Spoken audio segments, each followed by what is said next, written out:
What the heck is up, MK gang? That's what's up. That's what's up. It's me again, Mr. MK. Yeah, things have happened. Things have happened. Lots of things are happening as well right now.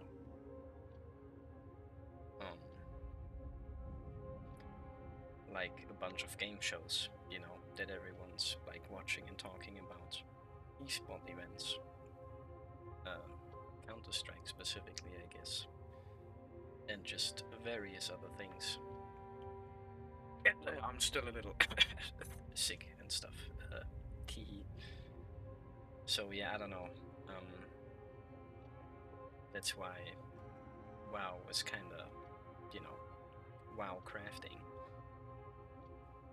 A little bit silly, but whatever, because now we have the next thing, and I'm finally here to do something else.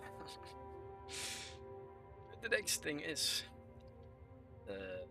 Morimens. Morimens? Not sure. This game has a bunch of interesting names that no one really knows how to pronounce, I'm sure. But yes, this is a free-to-play gacha slay the spire, like, or so I've been told. And that's what it kind of seems like. I've already played through the tutorial and like the fast normal level that you do get to play through when you do play the game. And it's been pretty nice. It looks really cool. I haven't played Slay the Spire before, so you know. It's good. It's good though. And why this instead of the many other things that I always do want to do but never actually do because I'm silly? Because someone's put my attention onto this and I was like interested, and then like, oh my goodness, they have like a Saya no Uta collab, which is epic. Yeah. And I was like, I really want to play this, but like I never really know when to play this. And then I finally tried it like 2 days ago, and now I'm actually here, hoping to continue it. Again, I'm right at the very start. All I just did was try it, settings, look around a little bit, try and figure out a new gacha game. Hehe. That's always a little silly as well. But yeah, let's try to get Saya and stuff, try to figure this out. As per usual, I don't know how the sound or anything is. It looked quite loud, so I turned it out down a little bit more than usual. But according to OBS, I should be at least a little bit more noisy than the game is. That's good. That's good. Also, look, epic little click effect. Very nice.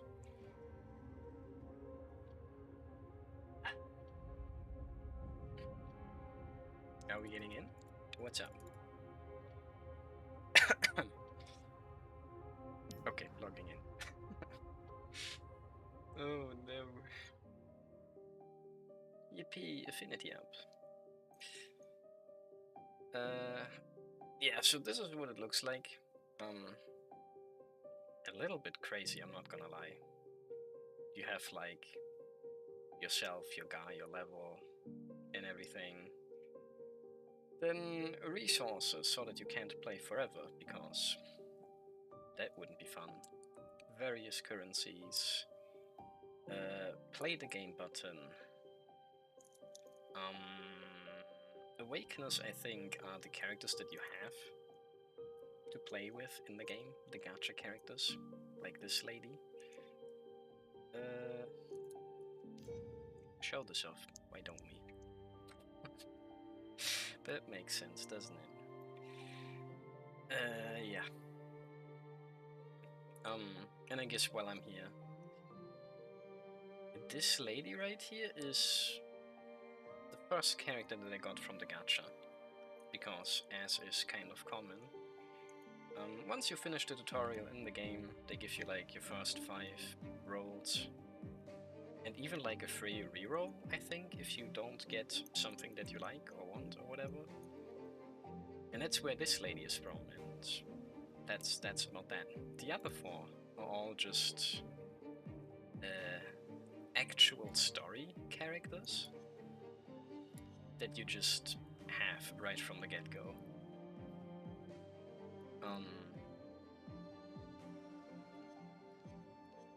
Yeah, they're all of the same type, so I don't know what that's about yet. But immediately once I was done with that and I equipped like this new lady, the gameplay suddenly got a little bit confusing, because I don't know if this is exclusive to the lady that I got, but she immediately added like some weird special mechanics to the game itself, which was kind of confusing at first, but also kind of interesting. I don't know. I mean, yeah, interesting of course, but like, I don't know, I didn't understand it, man. It was all kinds of crazy. But yeah, then you have like the lineup, which just makes getting into the game itself a little bit easier. You just, you know, set up your gang, set up your squad, equip them with these funny cards that you also get from the gacha. I have Cursed Binding, Damage Amplification, and I don't know, various other things. And a bunch of stuff that I am still too new for at this point. Wonder if I'll get to find out about those things while trying to do the funny event thing. Then inventory, of course, the usual, all your silly, like, stuff that you have. Interlude new. I think this unlocked after I did like the first level. What is this? Rules. Clearing the corresponding stages in the Dissolution Ruins rewards a large amount of Awakener Edify materials.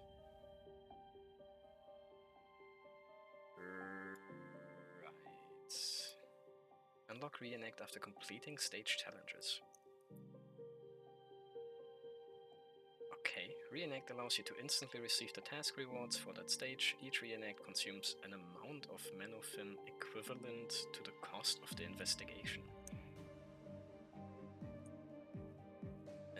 Menofin being the resource that you use to actually play the game, if I remember correctly. Skill material stages unlock after reaching Keeper level 20. And I'm like, level 2? Or maybe still level 1? It was in the top left earlier. If you clear a high difficulty stage with 3 stars, lower difficulty challenge progress will automatically be marked as 3-star clears. Okay. And that's it. So this is like challenge stuff with additional special rewards for these elixirs. Which you also get from the story. And it says they upgrade your Awakeners, or the gacha characters. Yes, yes, okay. And raw script is just like the default currency. Common currency. Of which I already have 5 million. Because of course, they hand that shit out for free. A lot, apparently. Right on startup, they were like, whatever, something in the newsletter or whatever. Here you go, everyone gets like 5 million of this stuff. Haven't even found a use for the currency, so, teehee. But that's that. Curriculum. Still locked. Archives, probably history of the story and whatnot.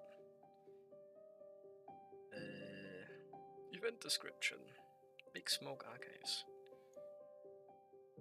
Clear main story chapter 1. It looks like rewards for playing the story mode or whatever. Archives, records, library. What the heck?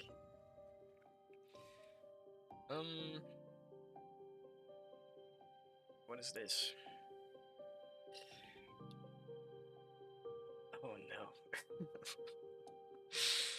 It's actually good that I'm going through all this because I haven't looked into this before. I just kind of clicked through everything and was like, ah yes, there's stuff here, ah yes, there's stuff here, ah yes, there's stuff here as well. Interesting, interesting. Yeah, it's the one big downside I've discovered so far in the game. It's like, there's a lot of stuff going on here. Seemingly, for a new player, that is. Because even the event tab alone, when I wanted to look at like the Cyanide collab and what's going on with that, there were like 4 different tabs of just Saya related stuff. And like one was like a redeem your rewards here thing, and another one was like here you can do like some challenge, and this one's like a, I don't know, try out Saya for free or whatever type stuff and whatnot, like. And it's those 4 banners on top of like 8 other things that are going on. Now there's all of this too, man. Holy moly. But yeah. Searching tutorial. Stuff. Season. Intraphase mode. Match points will reset at the end of each season and at the start of a new one. Information such as season names and durations can be viewed on the right side of the interface. When points are reset, players who have had over 1000 points in the previous season will have the excess portion halved. During each season there will be seasonal missions. Complete missions to claim rich rewards. Seasonal missions will reset when the season refreshes.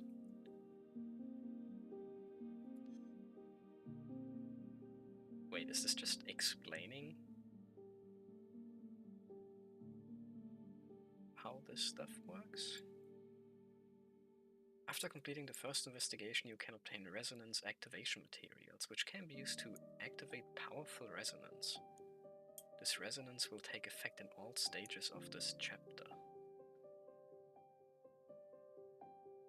Some weird bottle stuff to upgrade things.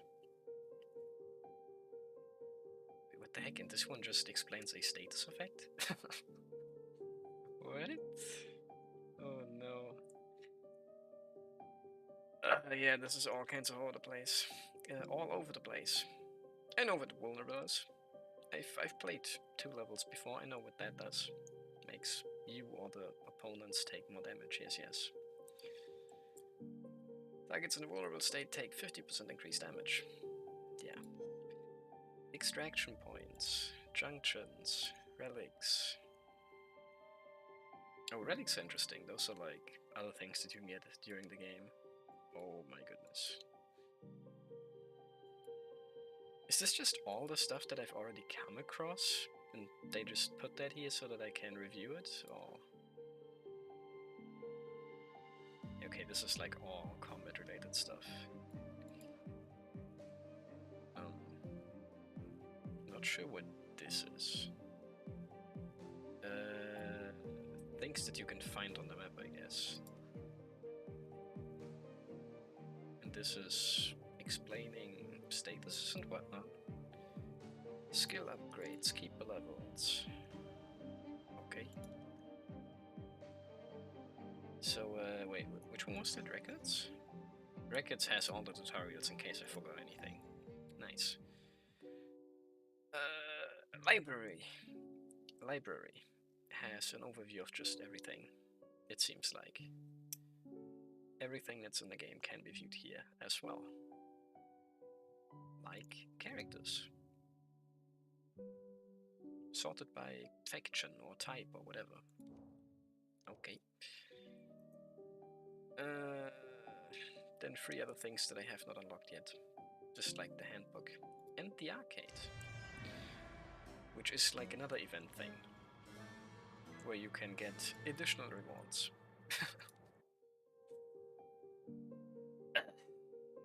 Okay, that all aside.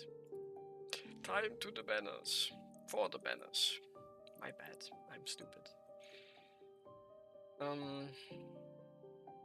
Immediately on one of the Saya banners, very nice, very, very nice, because that's what I want to focus on while doing this.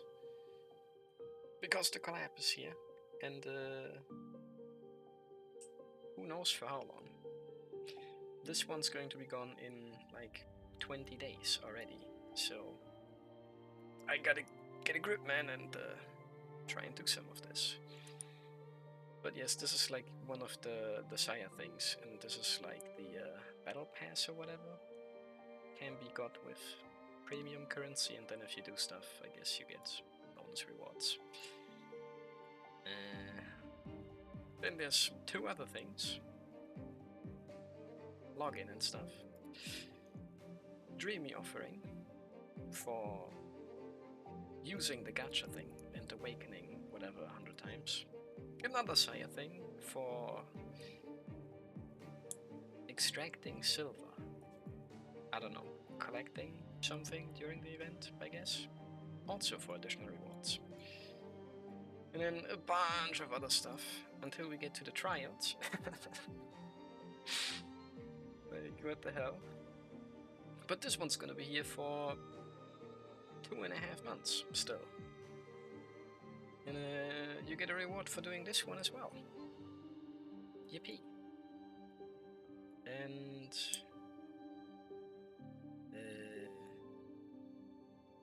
yeah, this one. This is the cool banner. Oh, wait, no. This is like another battle pass type stuff? No. Kinda, you can upgrade it as well, but you do things and then you get rewards, and you even do actually get her for free, I think. At least that's what it looks like here. If you do these 3 things, log in for 1 day, oh my me. Good start already, I guess. And then clear Faded Legacy Chapter 4 on normal mode. Not sure if this is exclusive to some of the Saya stuff that is here, or just the story mode. And then clear Multiverse Link Forgotten Seed of Love. Which, yeah. Again, could be just normal, could be special or bonus, but it sounds very Saya, so probably some special thing. But this apparently was the cool banner then, because it has like a very nice animated background and the music.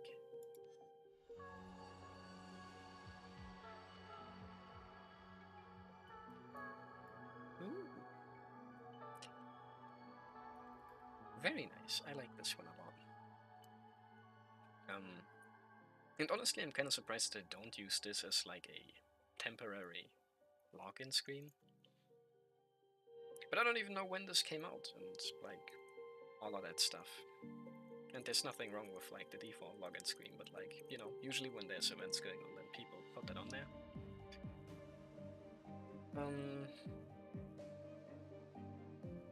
Yeah, and here too you have like stuff. And actually it says here Forgotten Seed of Love. Free unlock event. And Dark Chamber Notes. Chamber.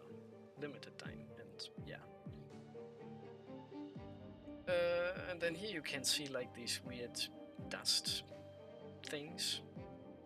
And if you get those, you can like roll for rewards with them, and it's kind of similar to a bunch of other gacha games, and I don't know, it's yes, but it's like, there's like 1, 2, 3, 4,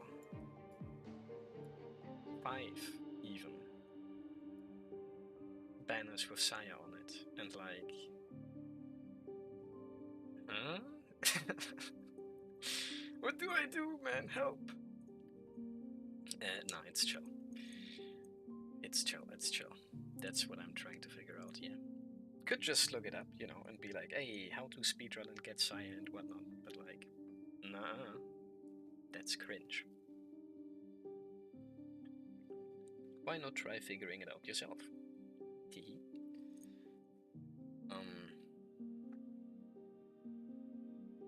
Yeah.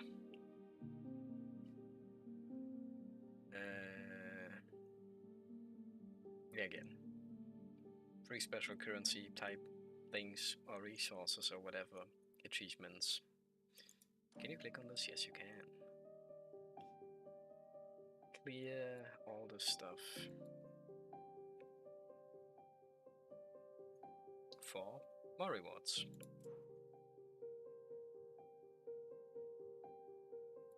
Right. Okay.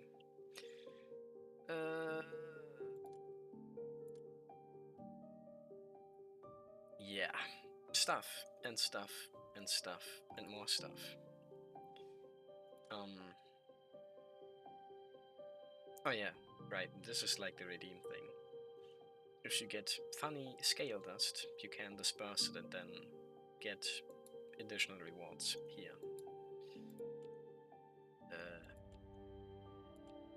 Right. Very nice. Very nice.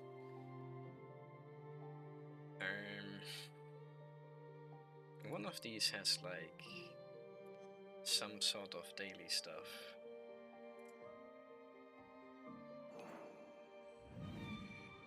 Like this thing. Where right now, every day that you log in, you get like this weird card that does something. Could have read what it does just now, but let's not make things too complicated right now. This is like something else as well.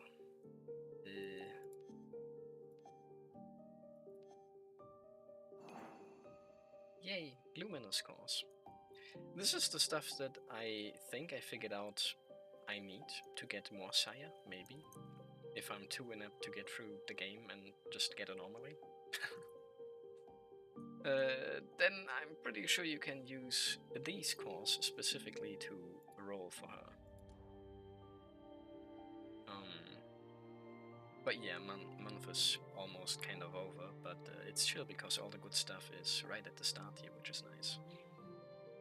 The cores, not the currency. This is new player type stuff, just to, you know, reward leveling and stuff.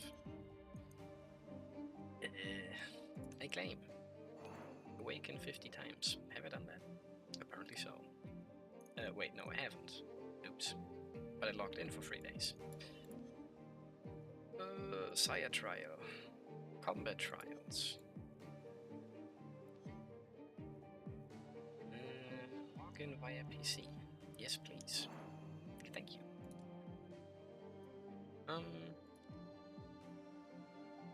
Ish. Bunch of nice free stuff and whatnot. Just like if you go to your profile right now. Just click on this, yeah. They also give you like a bunch of cool Saya themed like images to use for your profile, which is nice. I don't know if I still have the mail that these came with when you open the game first. But I really like these when I saw them because they have like funny names, and some of the Saya bonus stuff is like named maybe not exactly after chapters in the actual visual novel, but they're like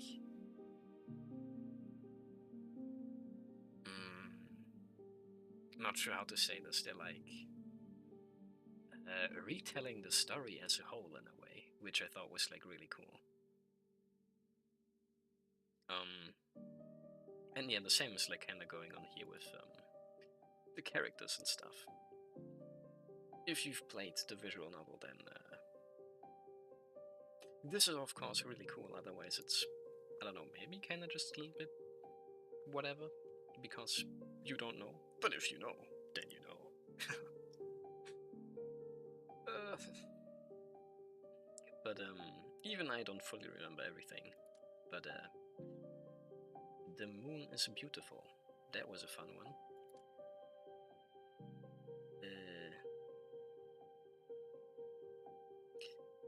This was like our best friend dude, right? And then this, I think, is supposed to be the MC, who has a name, but he. Funny Mr. Schizo Man. Unknown sender. Our friend's girlfriend or our girlfriend? One of these is.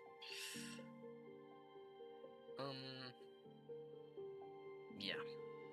Again, if you know, you know. If you don't, it's chill. It's chill. No big deal. But I liked seeing that because it was like, oh my goodness, this is actually like.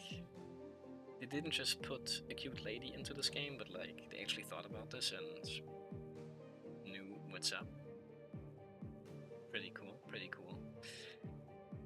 But that's enough of that. That's enough of that. So much yapping, so much kind of intro and trying to explain. Well, not even explain, but just like show what's up.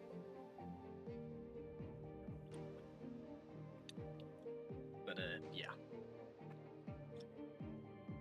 I'm level 2. This lady passively gains affinity for just being here. This stuff automatically refills from time to time, every couple of minutes, I think. Depending on how much you have as well and whatnot. And it's the usual gacha game type stuff, you know. It's a lot, but once you have your first 100 hours in this, it's just gonna be, you know, nothing special.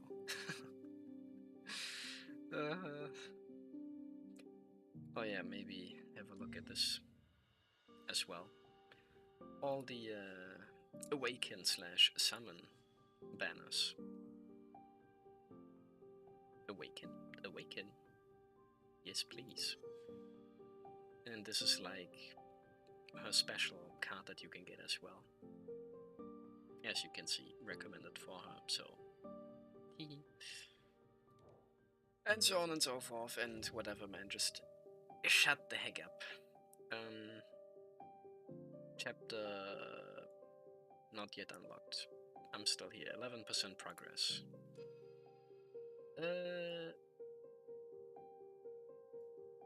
Yush, right, that's what I did. The first time you come here, story, of course, surprise. Before that, the tutorial, Yush. And then after that, game. Little bit of game for chapter 1, the intro, you know. Getting people used to stuff, making it easy. And now I guess story, and then after that, more action again. Story wasn't all too long last time. But then again, it was only like the start of the chapter. Do I still remember what happened? That might be good to explain in general as well. What this is even about. From how I understand it, this is a world that has been, I don't know, infiltrated, or been corrupted, or afflicted, or, you know, things kind of went bad somehow. And now all kinds of history and memories are just being turned into sludge and erased and just vanish. And that's maybe not so cool. But then they found like silver, which they used to make cool people. And the silver lets them summon like lost memories and echoes of people/heroes of the past. Or something like that. Sounds kind of like Fate.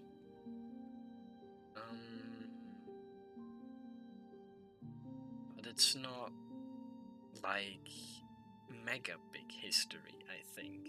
It's just like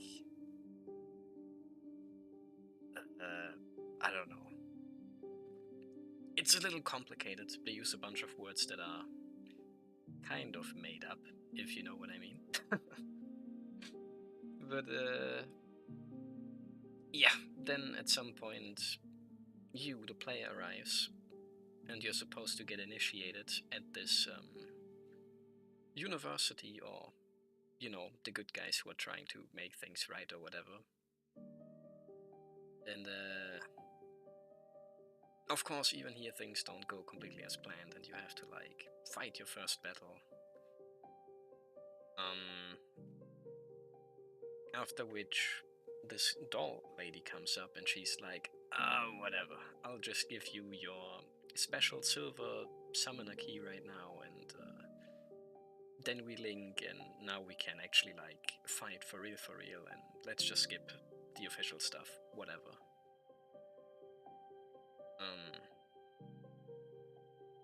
Yeah, and chapter 1 is like, you know, your first investigation, which isn't something that's happening in the past, like you're not time traveling or anything. You know, because of like forgotten memories and echoes and whatnot. But it's just like you're here in the now and you're trying to like do stuff and prevent more things from being erased or whatever. Something like that, maybe. I don't know. It just started as well. It's chill. It's chill. Let's just get into it. Chapter 1.3, Ghost Underground. Ghosts lurk in the shadows, whether it be underground or within the human heart. Reward preview. First clear. Some other awakening thing, of which you also get quite a few at the start. Oh yeah, quite nice about this though is, every time you click anything, aside from like what it actually does and whatnot, they immediately tell you like where to get this stuff. And apparently there's like 6 ways to get these, 3 of which I don't even have access to right now, but yippee. Anyway, investigate this. Please.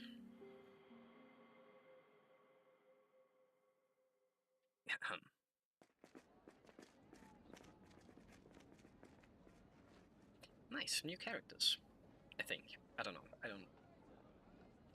Probably. Surely. They have nice art though. I really like the style of the game. Okay. Your party enters the workhouse, and from a distance you see a nun leading several children and workers lined up to wait for you. Sarah, or Zara, workhouse administrator. Good day, Lord Ash, Miss Mary. I'm Sarah, the matron here. The workhouse demands much of us, and I'm sorry we couldn't greet you at the gate. Oh yeah, that's also kind of funny. Sometimes when stuff has more than 2 lines, they give you like this silly little scroll, which is weird because you have like so much space here that you could be making use of, right? And having just 2 lines of text is kind of funny, right? So, teehee. But whatever. Irritated by the lack of echoes, she frowns and nudges a distracted girl. The girl jolts, then bows to all of you hastily. All of you obviously being me, the gamer, and then the main characters from earlier, right? I'm sure you'll see them in a second. Aegis, orphan of the workhouse. Welcome. We have prepared some snacks in the canteen. And this is funny names. Ogia, Oger, cute boy type character. Presence puzzles Sarah, and she looks at you, waiting for an explanation. Imki, that's me! Yo. There's a female MC that you could have chosen as well, but I don't know. It's I don't know. It's chill. I didn't really think too much about it, and then yeah, whatever. Oh wait, I remember now. Reading his line in my head. This is supposed to be like some kind of London type shit, and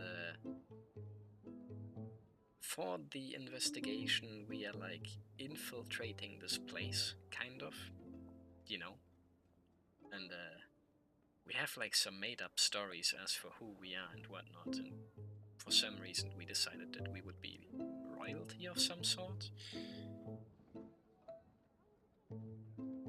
I don't know. It doesn't matter too much. It's just kind of silly stuff. And I don't know, man. Help. Imki, keeper. This is my younger brother. Oh, Ogier. Perchance. One of the heirs of the family. Ramona. Oh yeah, this is like the main lady that you do the tutorial and whatnot with. Lord Ash desires young Master Ogier to develop a comprehensive understanding of the East District's conditions to facilitate effective reforms upon assuming control. Again, many big words. Among funny words. Help. Definitely gonna be a tough read. Ramona remains composed, delivering rehearsed lines flawlessly, yet Ogier's face has turned completely red. As expected of Lord Ash's young heir, taking on such significant responsibilities at such a young age. In the workhouse, we have children around this age barely capable of serving... porridge. Damn. He didn't strike me as that young. And if you have children here, his age, but they can't serve porridge, I mean, come on, man. They're just kids. It's chill. It's chill. But please don't say that. Ramona clears her throat and quickly changes the subject. Hence our longitudinal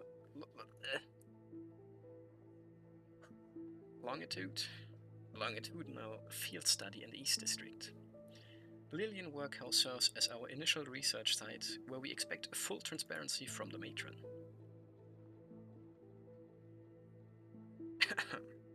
At least, that's what we're expecting, I guess. Ramona briefly recounts the guard's violent outburst, omitting a dissolution. From the previous story bit. They had like a place guard here that we had to take some more violent measures with. Teehee. Were you aware of that, Miss Sarah? That one of your guards just attacked us? I can't believe it. That guard, he definitely isn't from our workhouse. We don't have anything worth stealing, so why hire security? Her awkward tone betrays the lie. But Miss Sarah... Sarah deters the girl with a glare, and the girl clearly panics. Silence, Aegis. This is grown-up business. The girl stares at her doll with pursed lips, silent. Almost crying. Funny little doll, by the way. Doll? Doll? Oh man.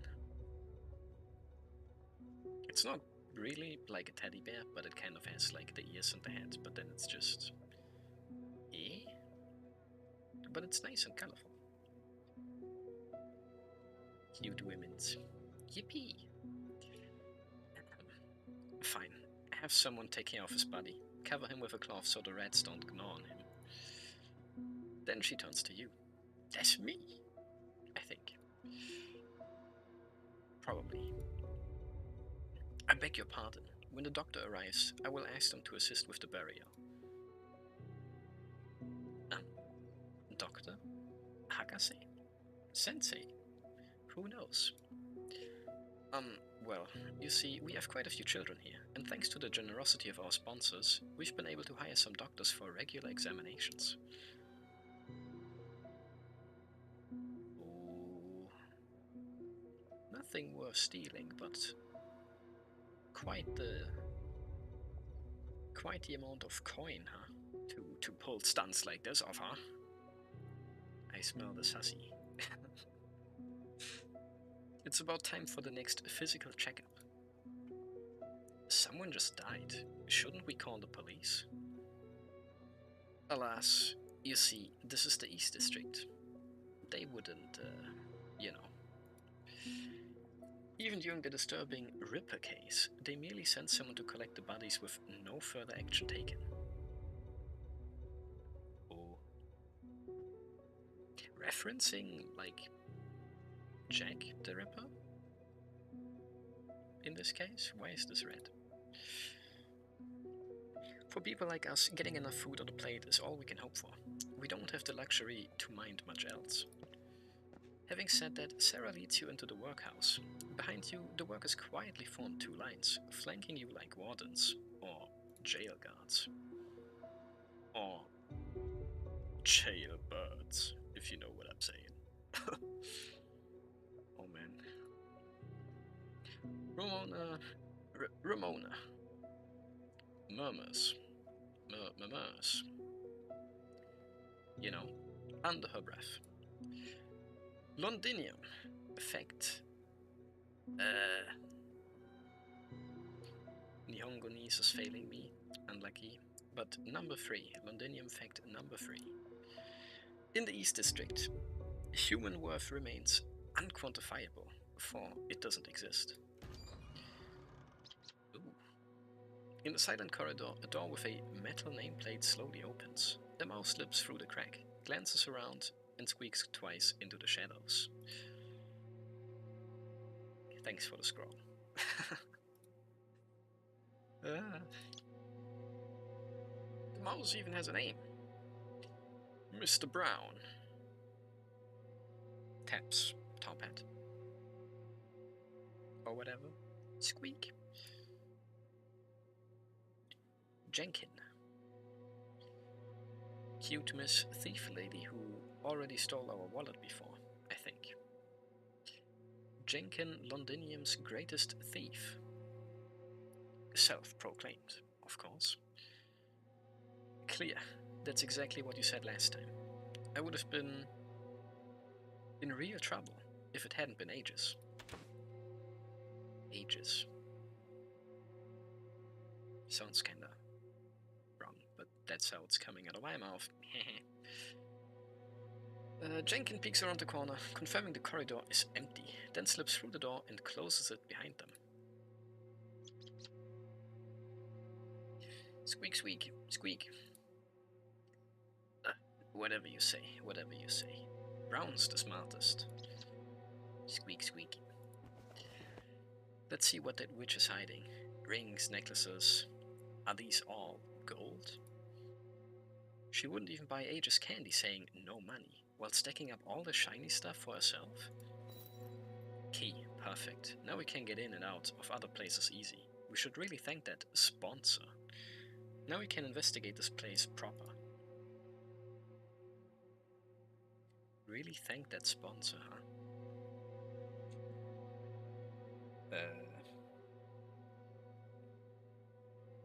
Us? Because she stole from us? No. Oh wait, I'm stupid. The sponsor of Miss Sarah, the workhouse matron or whatever. Think. Squeak, squeak. Easy, Brown. We've got time. This is a ledger. Meg, male, 5 years old. 10. Florence, Diana, female, 23 years old, 5 florins. Florence equals currency? Meg, male, 5 years old, 10 florins. Oh yeah, and then we have like the, not just a comma, but like a comma deluxe.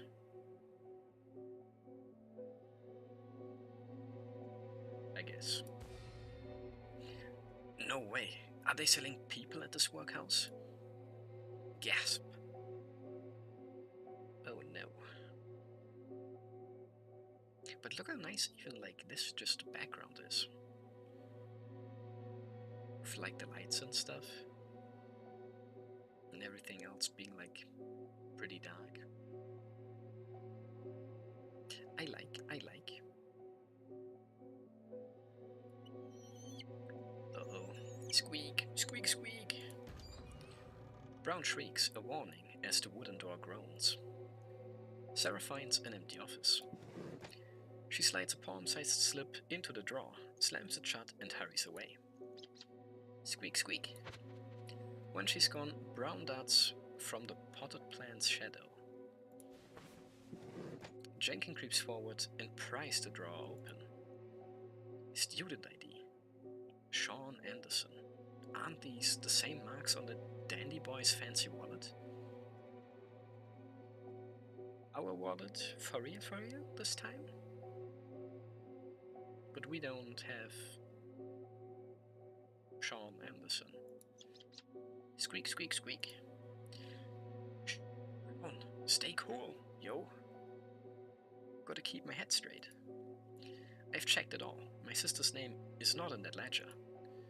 We've got plenty of keys. I'll open every door in this place if I have to. No evidence can hide from me. Hold on, sis. So she's like looking for her lost sister? Now that's not good in this setting. Maybe.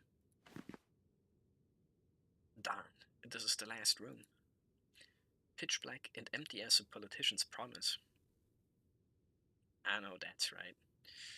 We're leaving with nothing, Brown. Squeak, squeak, squeak. What? Under the floor? Jenkins hesitates for a moment, but gently lights the lantern.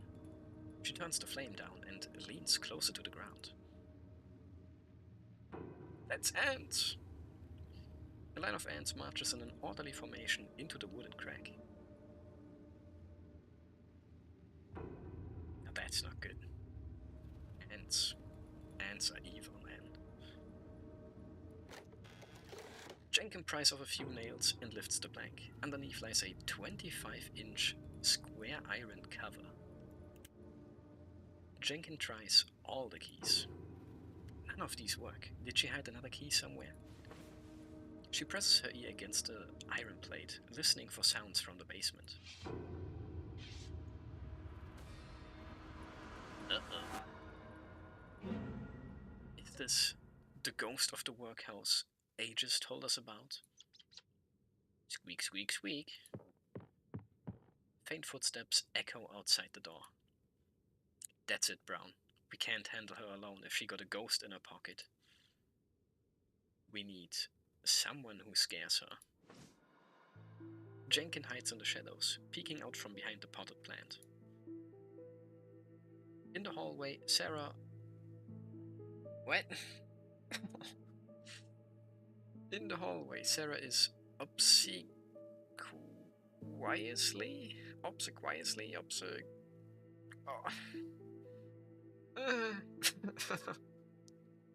Please, man. Obsequiously introducing the financial status of the workhouse to the visitors. What could this word even be from, man? Obsec? Sequence? Observant? Quiet? Cautiously? Eh? A triple? No way, right? She's showing us the financials, right?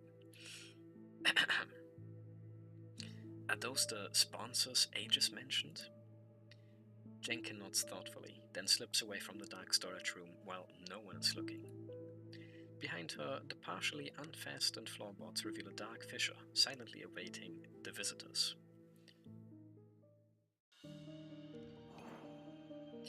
New item, pure core. Oh, no gaming. More story timing, okay. Little detective, we will stop at nothing to find her. Thus is the promise the little detective made to the even littler detective. Oh. I thought she's a thief and not a detective. Funny that. Part 4. Me when I'm progressing. Damn. Back to Sarah and Aegis, I guess. As you can see, despite our best efforts to shelter those in need, there are simply too many. At this rate, the workhouse won't hold out much longer. I sigh.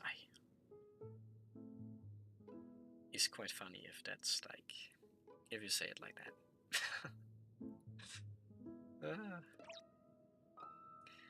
Miss Sarah works so hard every day. She even sold her favorite things to support the workhouse. But please help us. The sight of the overblown act, especially Sarah's exaggerated theatrics, makes you sigh silently in frustration. That's when a small paper ball hits your head. And who the... You gesture to stop Sarah's anger, and unfold the crumpled paper. It reads, "Come to the backyard alone if you want your... wallet back." Hehe. Literally me, for real, for real.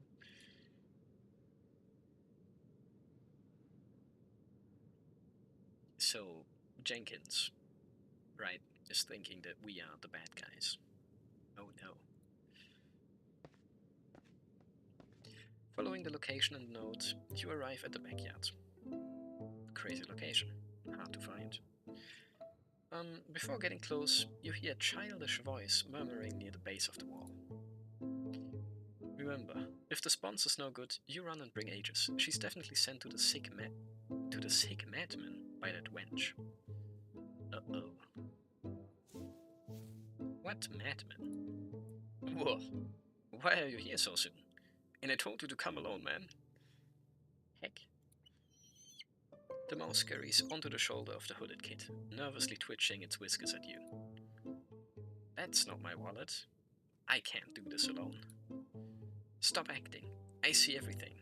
Whitehair's pretending to be a butler. Blondie's been asking directions, and you? Just standing there with your hands in your pockets? Nuh-uh. Nuh-uh. She knows. She knows. Think I can't tell? You're the boss. After all, there's no young master certificate in that purse of yours. Jenkins's head flicks, pulling out a wallet from nowhere. It has a familiar texture and shape, embossed with the emblem of Mythag. Mythag? The university that we are working for. AKA Ozier's wallet. Teehee.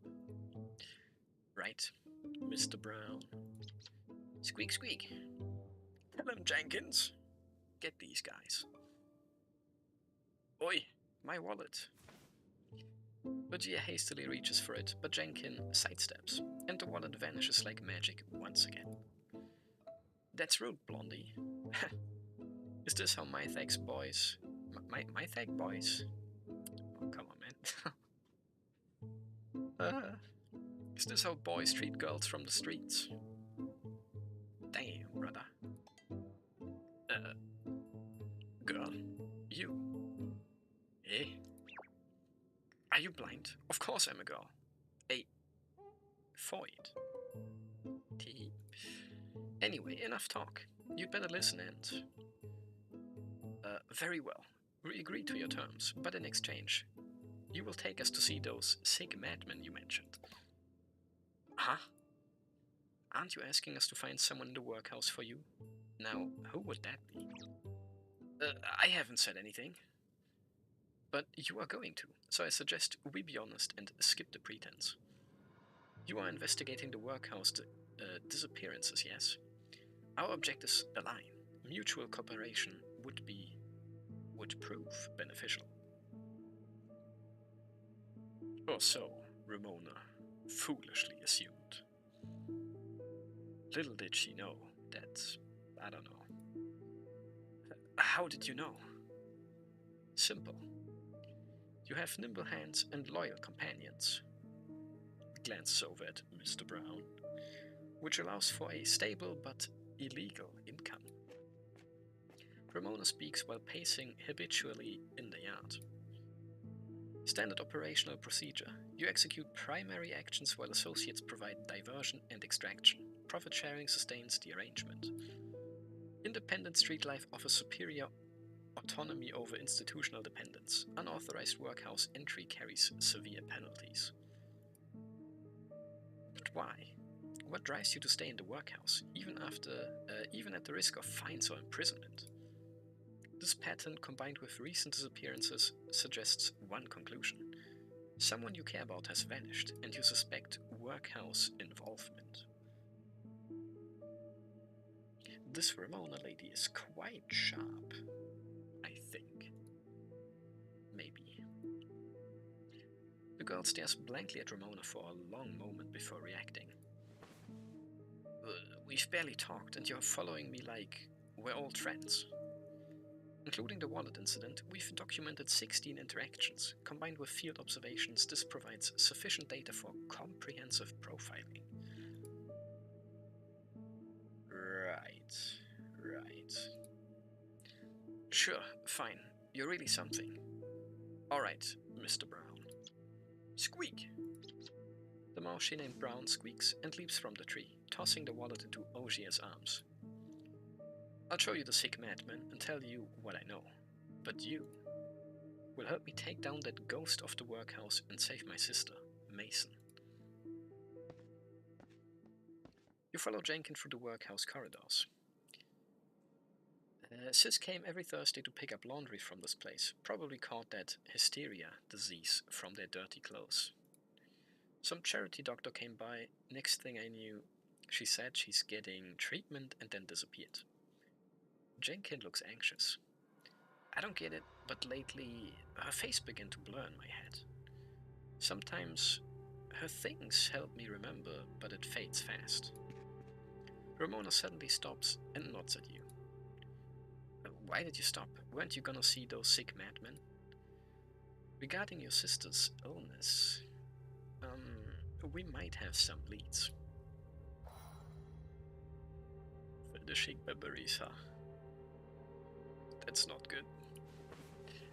After submitting an information disclosure request via comms, Ramona turns to Jenkins and begins explaining dissolution. Jenkins, your sister exhibits a unique dissolution phenomenon causing progressive erasure from collective memory. The body, identity, background, and social connections will all disappear completely without a trace. Those sick madmen's conditions resemble early dissolution symptoms. Your sister has reached advanced stages, I fear. I fear she. Jenkins, how long has Mason been missing? 27 days. I've been counting every single one. Seeing Ramona's troubled expression, Jenkins sniffs. I know it's been long enough to lose hope, but we street kids have instincts. I know she's still alive out there. So I've got to hurry before I forget her face completely and walk right past her. Don't be sad, we will help you find your sister and you will remember once you see her. Ramona remains silent. Under her melancholic gaze, you recall the content Doll narrated in class. Doll being like a teacher slash maybe even kind of big shot at the university. Just so you know. The elimination of existence is the final symptom of dissolution, and the process is irreversible. Yes, and this is like befalling at least the entirety of Londinium. from what I know. That's like the story of the game, right? Yush.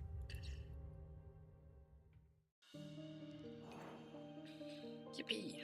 Another pure core. No game?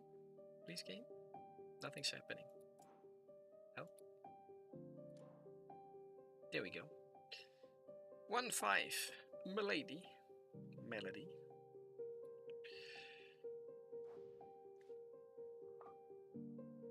Oh heck, I forgot. They even give you like enemy previews.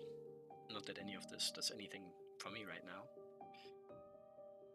But yush, more rewards and stuff. Even special rewards for special conditions if you freestyle. Boss Iron Pickaxe. Lucen. Dominion Humanoid. Empty Shell Humanoid. Empty Shell Beast. Mutant. Okay.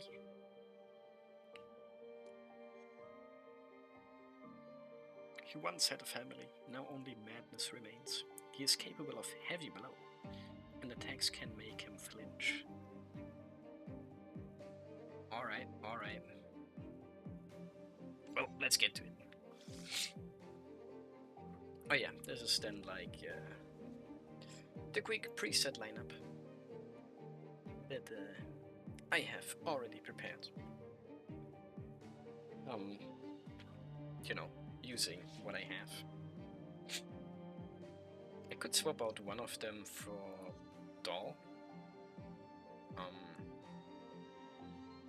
Which I think is going to be very useful in later stages. Or maybe even now, I'm not entirely sure. But Doll is very nice because she's like a support character and can like heal quite a bit. Meanwhile, this lady is like, I don't know, offense, you know. Big damage dealer. So is Ramona. And Ogier is more of a defense support type guy, I think. And then this lady, I don't know, she's just all kinds of crazy and also really strong. But yeah. Anyway, let's go. What? Current team's average level 1 is lower than the recommended level 2. The investigation may encounter significant challenges. Proceed anyway. Wait. I mean, that's true. I have a level 3 character and then the rest is like kinda just hanging in there. Details? Oh, damn. You can see a lot more here. Crit rate, crit damage. Realm Mastery, that's... oh my... what? Oh Jesus.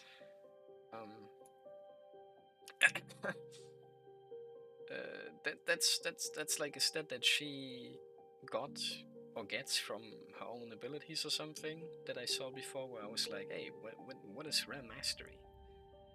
You get this, but it doesn't say anywhere what that is, and now I'm like, oh. The team's Realm Mastery equals the sum of the Realm Mastery of the Awakeners in the team. So that's like an everyone together stat? Realm Mastery can enhance the team's Realm Legacy effects. If the current team is pure something, the effects of Realm Mastery are doubled.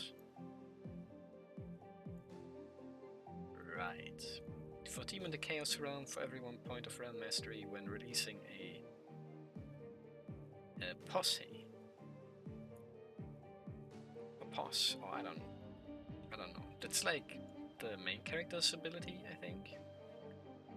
Or maybe the character's special abilities, I don't know. But both of you have special abilities, yes. All Awakeners gain an additional 0.05 Alamus. For a team in the Acre realm, for every 1 point in... Now it explains the stats that they gain, or what? Tentacle attacks triggered by... For a team in the Carol realm, Devour, and 0.005%. Is it even worth it at that point? Oh my goodness. Right. Damage amplification, region level, key flare region level, sigil yield, death resistance. Right. Awaken the details? Ah, here I can. Upgrade you. Lots of like stuff here. Enlighten activation. Yes, yes. Skills are the cards that each character has. And you only always start with like these 4. The special one here in the middle is like a, as it says, a rouse card that you have to buy or find while in a run in order to use.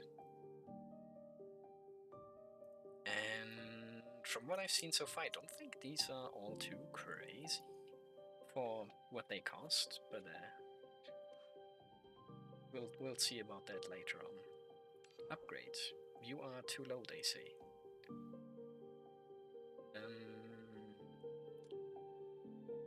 Auto add 3 out of 3. How many do I even have of these? Currently own 3.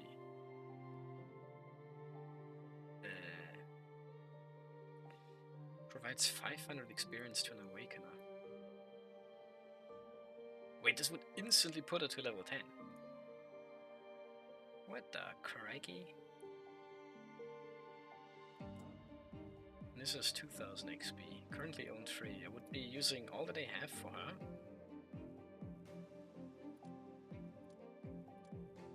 But I don't have to, I see. But I only have, like...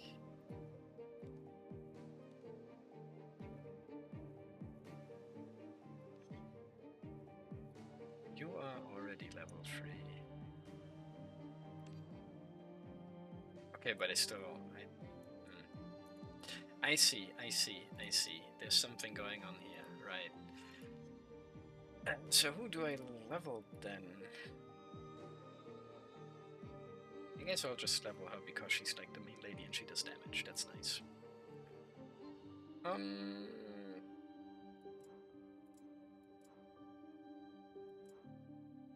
She doesn't even need everything to get level 10. That's crazy. Because if you're like auto add, it just adds everything. But she doesn't even need the other 2. Oh, interesting.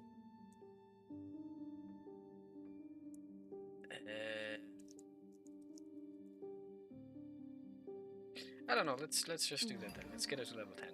Why not? Huge upgrade. Huge upgrade.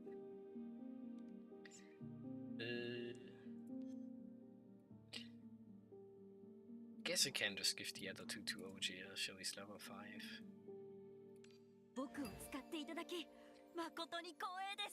Yippee! Very nice. But now I'm out of stuff. Teehee. But that's chill, probably. Oh man. A little bit of reading and my throat's already... GG's.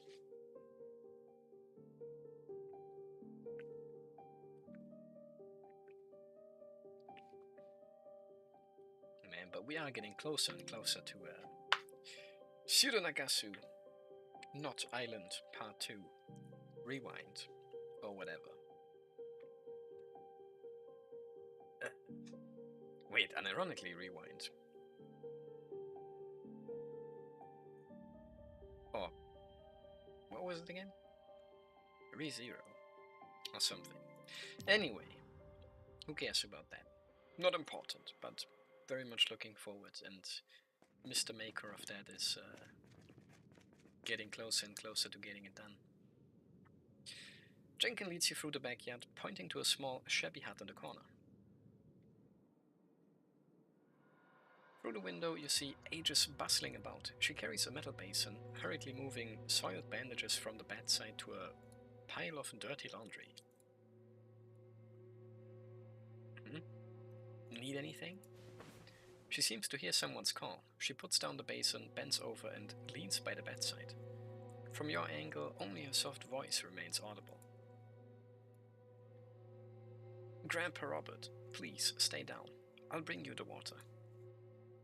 Don't say that, you will definitely get better. Then we can go to Drell Park and feed the pigeons together.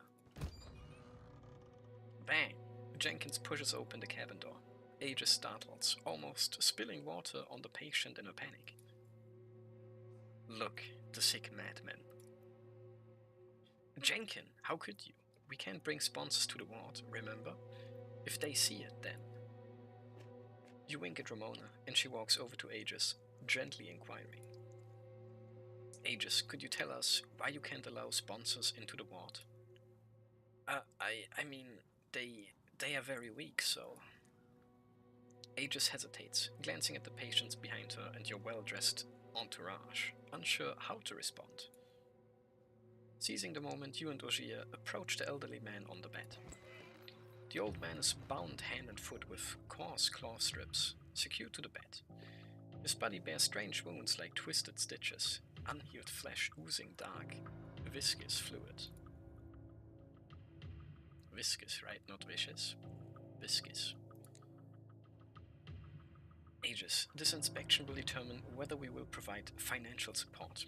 Surely you understand that no patron wants their money wasted on fraud. Oh no.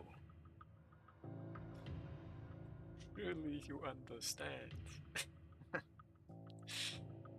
No one would want to waste their money on fraud. Don't resist. They won't hurt you.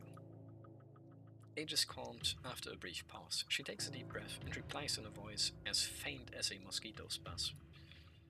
Miss Sarah said if the sponsors see these patients, they will think no sum of money will make a difference. Shouldn't have listened to that woman. These sponsors will help us with the ghost of the workhouse. They are looking for someone to... They will find Sis. The ward is just too dangerous. Her raised tone cuts off abruptly. She anxiously glances at the unconscious old man, then pulls Jenkins away from the bedside. What if you and the sponsors get infected? Aegis clutches her teddy bear, retorting nervously to Jenkins. Her white sleeves slide down, revealing horrifying black stitch marks and 2 swollen red grooves. Swollen red grooves? Okay. Oh. A slender arm is marred by a fissure like a giant centipede, its edges oozing black slime, evoking dread. Yeah, this does not look good. This does not look good. Aegis, dead wound. Aegis hurriedly pulls her sleeves together, shaking her head to avoid Ramona's gaze. It was when I accidentally fell down the stairs. These sutures don't correspond to typical abrasion injuries. See, they can see. Tell them everything. They are our last hope. They will be in danger. We can't. Listen, Aegis, full disclosure is essential for determining appropriate assistance. Beside you, the old man gurgles in his throat. His emaciated arm jerks suddenly, snapping the binding cloth. Keeper, watch out! That's me, Emki. I'm the keeper. Time to rough up some old madmen.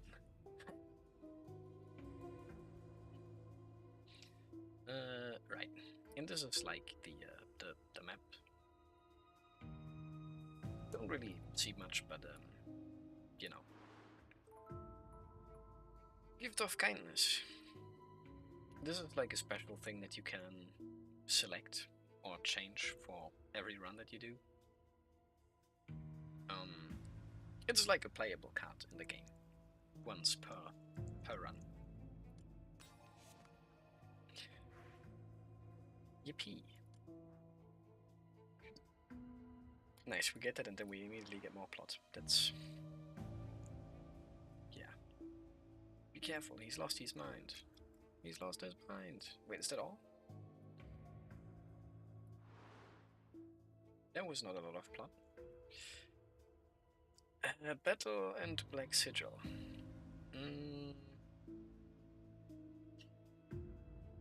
I can go to both of these. I have not been like restricted in any way as for where I want to go so far. Like I can even go back and stuff.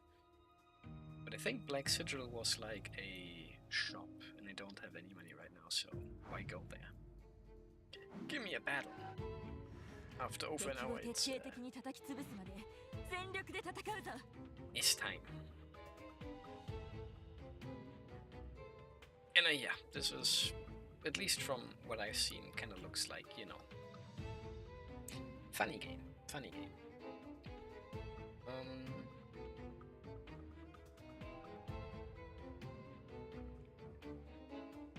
And I mean, it's all kind of self-explanatory, right?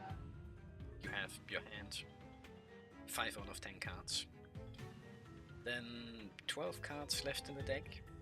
I don't know if once I'm done with these cards they'll just vanish until I'm done with the rest of the cards in my deck, or how exactly that works. But that's that. Then I have my 5 action points per turn. And my ping. Very important in a game like this.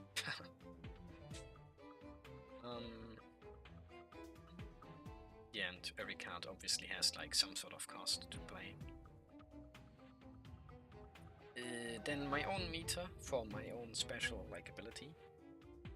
And then all the characters that you have, of course, also have like their own meters and special abilities. Then there's this thing, which is like, I think specific to the character that I got from the first gacha.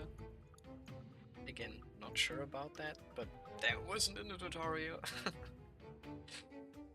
But in every single turn, the first card that I play is gonna move in here, and I think once it's full, I won't draw from my deck, but I just get these 5 cards back into my hand and can play them for free, or at a reduced cost or whatever.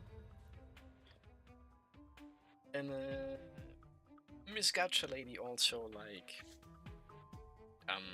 can use the cards that are in here, and like, I don't know, but it's very, yeah. And then of course me, status effect, I have 3 strength, I think. Yeah, already I start with them. Then -9 because apparently that's what the enemies are going to do to me. They're going to fuck me up if I don't fuck them up.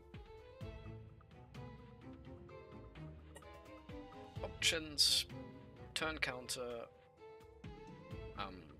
I guess incoming damage again as well, just for funnies. Total enemy damage, yeah. And this is like the death resistance thing or whatever. Because once per playthrough you can like go, or you can't go beyond 1 health or something. Like if you have 10 HP and you take like 20 damage, then they will just put you down to like 1 HP or something. You get like an extra turn, I think. But once this is being made use of, I think it goes down by like half every single time. Like right now it's at 100%, and if I were to die, it would protect me, but then it goes down to 50%, and the next time it's already like a coin flip. I think that's maybe right. It tells you. Yeah, when receiving a fatal attack, there's a chance to survive with 1 HP instead. After triggering, you gain 2 Arithmetica and draw 2 more cards in the next turn. Arithmetica are the action points. Death resistance is halved for the rest of the investigation, including all future gains. Gains, I think, is this stuff. If at least one Chaos Awakener is in the team, starting death resistance is plus 100%. That probably has its reasons. Or maybe this is why I'm at 100% right now. Maybe one of these guys is like Chaos, I'm not fully sure, but yeah. Anyway, enough yapping, more gaming. I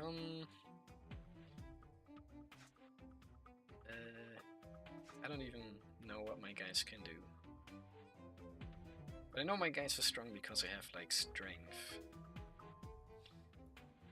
And I shouldn't be using this, because this will immediately use up all my arithmetic because it uses X amount of whatever I have.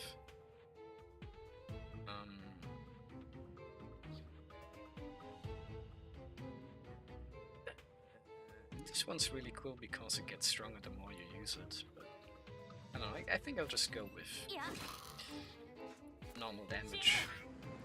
Take him down if I can.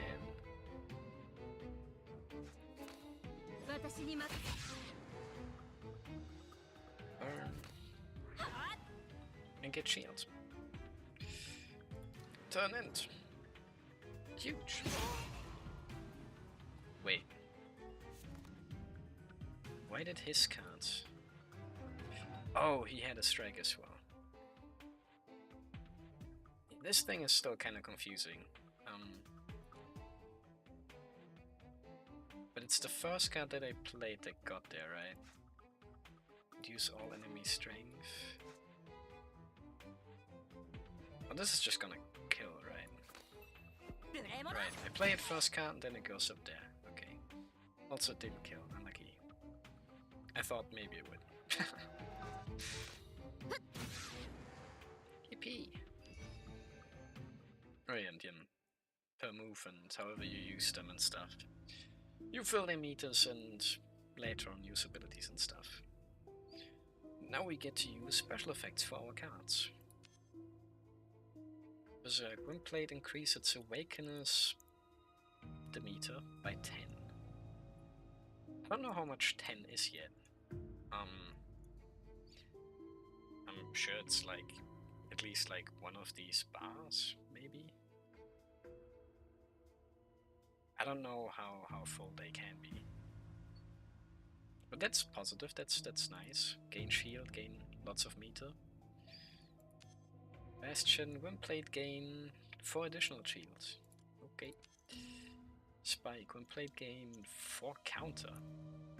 Then deal true damage to all enemies equal to 25% of your counter. Eh? When attack, deal damage equal to the number of counter stacks to the attacker. So this gives me 4 counter. And then when they attack me, I deal 1 damage back to them. I think. When played, draw 1 card.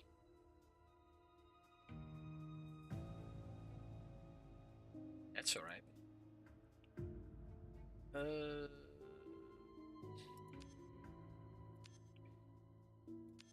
think I just take the meter.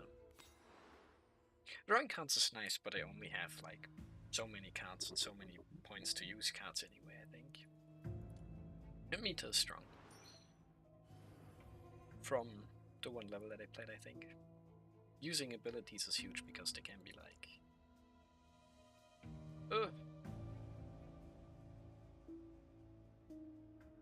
Oh wait, yeah, it says here. Elemis is like 11 out of 100. Okay, so it's not that much, but it's like a good chunk, 10%. Does that go for everyone? Probably. But yeah, her ability deals 28 damage to all enemies. That would insta-kill all the enemies that I just fought. That's pretty strong, and that's just one of the abilities. For each case here, command card drawn, deal 28 damage to a random enemy. Increase all of Casia's base damage by 1%. And I think that last one specifically lasts throughout the entire run. But because I'm low level, I mean 1% of 28 is like nothing. Literally, so meh. But yeah, that's nice. Also, this wasn't a shop, this was get money. Event. Vegas Network. A yellow-orange web floats quietly in the air. Its bars holds far less intricate than those of its spider-webbed relatives nesting by the wall. You can't resist but to reach out. The fragile web dissolves instantly and children's laughter echoes in your ears. Gold, silver, yellow, red, all the wallets are ours. Okay. I've got no wallet. Engrave 1 out of 3 orisons. Break the net. Engrave the orison. ADV Advent Advert. Catalysis. On a random command card but develop epilepsy. I don't know what either of those means. One plate increase all other Awakeners elements by 10. Whoa. But epilepsy, lose 7 HP, draw 2 cards, cannot be sold. Losing 7 HP kinda sucks. Especially if I don't have a healer. But it's just a start, so I'm sure it's fine. Draw 2 cards, cannot be sold. Also, I'm stuck with it, because in the shop you can, like, sell cards from your deck, I think.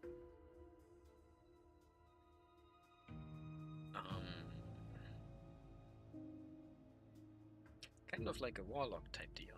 You hero power, take 2 damage and draw a card. Except you take 7 damage and draw 2 cards.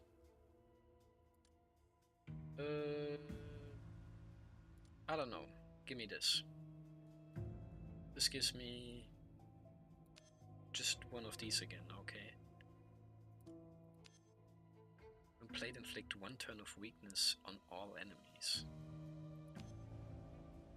Inflict 4 poison on all enemies.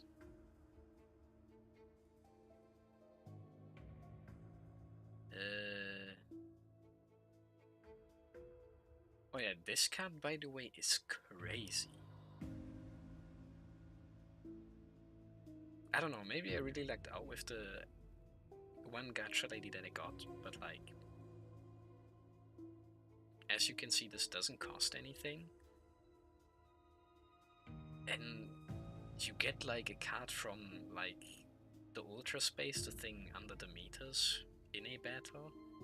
And you can just choose one of them and its cost gets reduced. And on top of that you deal a bunch of damage and gain a lot of strength. And if you have this Telekinesis card in the Ultra Space, you can basically just like start your turn with this, so it goes into Ultra Space, use the like another Telekinesis and just like cycle through them and gain crazy amounts of strength and deal tons of damage and like whoa. But the Ultra Space cards are like only temporary, like you can't just infinitely spam them. And you have to put them there first in the first place. But interesting. Deal 4 damage to all enemies 1 time, gain 1 strength.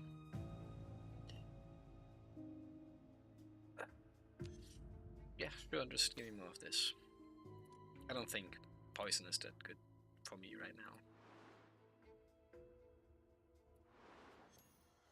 Extraction point. Insert silver key. It seems to be something within the oversaturated D slime. Use the silver key to convert it into your own power. I get 3 silver. Very nice, huge.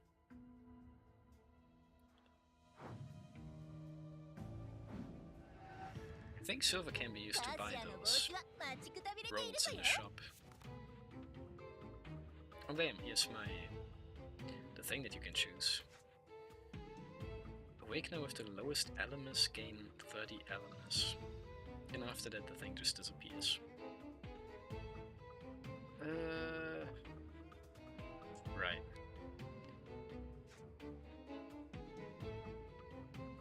Now that would be huge immediately. I think I have multiple of these in my deck too, I'm not sure, but that's a good card.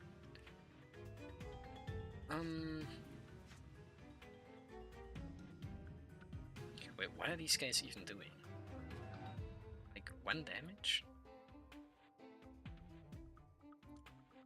Also, why do they all start with Weaken 2? Dissoluted Red King. Gain 1 strength, gain 1 shield. Gain 2 shield. Man, and they actually said I would be struggling if my characters were just level 1. Like, damn. I mean, I can't just play everything that I have, and I don't think the order I play them in really matters.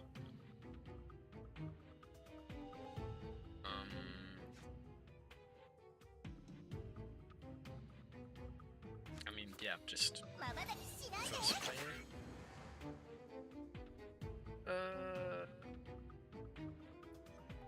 Get the strike back, which is then for free. And she even poisons them, man, it's crazy. I kill. I don't know. I kill. Don't think it matters who does that. And you get even more stuff, which is crazy. When played, recover 1 Arithmetica, basically turn this into a 3 card. Inflict 1 turn of weakness. Inflict 2 temporary strength down on all enemies. Gain 1 strength after its effects resolve.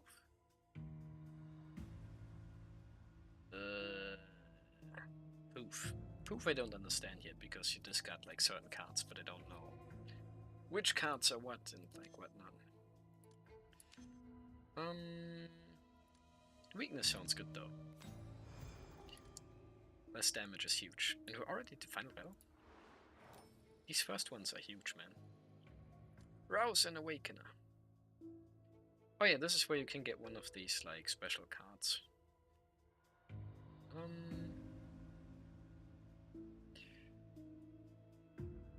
I don't know. Again, I don't really think any of these, at least for the characters that I have, are all too crazy.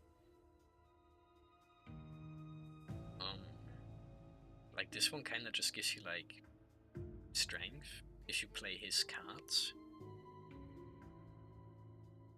which is cool, but like, what if I play someone else's cards so I don't get his cards, then I just don't get any strength. Low Tansets counts +1 is nice, but it's pretty expensive. So, I don't know. I feel like, in a way, the main purpose of these almost is that you get like a lot of the meter for the character compared to the actual effect of the card itself. I don't know. Give me more of this lady. Because the others are also kind of expensive. Another event, really. Wandering Dweller. A cat of unknown origin sits among the D-slime, its blurred body suggesting it belongs to the spirit dimension. This indistinct projection gazes at Ramona with wise eyes, raises its white paw and beckons her. 100% chance to get 25 black sigils. Friendly response, 50% chance to get 50 black sigils. 50% chance to get nothing. Oh, I love gambling. Ooh, nice. The cat nodded in satisfaction, then vanished into a shadow, leaving behind several black circular objects. We got Akilaki, very nice. And this is the shop. That's my coin. And this is all the stuff you can get. Drain, enchantment. Oh yeah, here you can buy the Rouse cards for 50 coin. Which isn't like crazy much, I guess, but again, I'm not all too convinced of their strength yet, so. Shifting Straitjacket is a relic which is going to be permanent for the rest of the run, which is almost over, but you know. At the start of battle, inflict 1 turn of weakness and vulnerable on all enemies. If it is a boss battle, additionally, inflict 2 turns of weakness and vulnerable. That's crazy. Considering I'm about to get to the boss battle. Right now. What the heck? Oh yeah, and you can even like sell 1 card.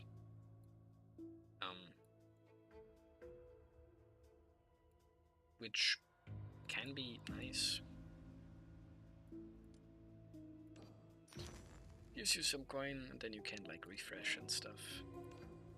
Why not? Golden relic.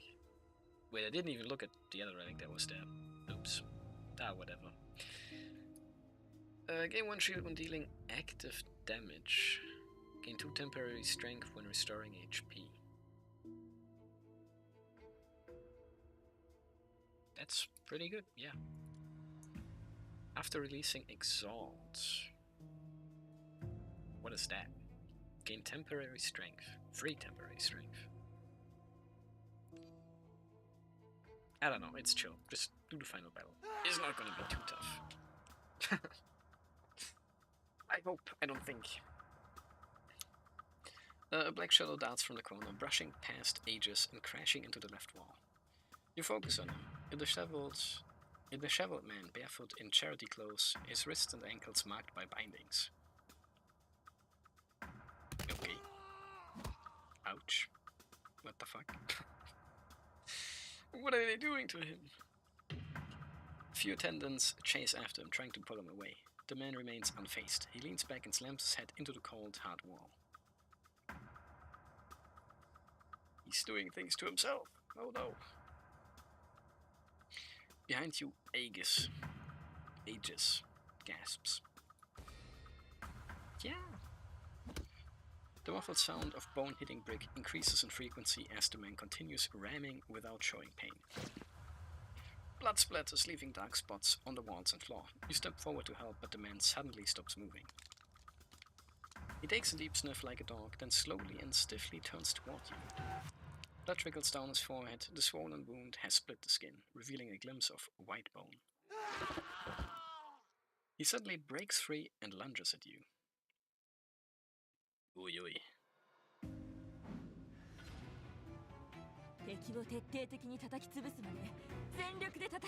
That's crazy. And the straitjacket just gets him crazy style? Price of impulsiveness. After each attack, lose 1 temporary strength. Why does he just have a debuff? Like by himself. Reduce active damage by 2. And then he gets all the vulnerable and weakness stats stacks. That's crazy. But he does have 300 HP, so dang. Gains 4 strength for each card played. Wait, for each of her cards played, or how? Or just any card?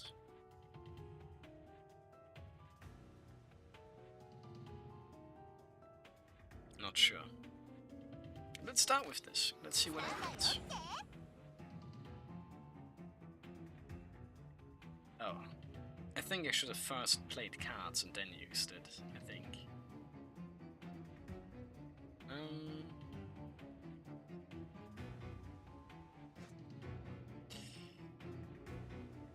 Right, and then just bonk.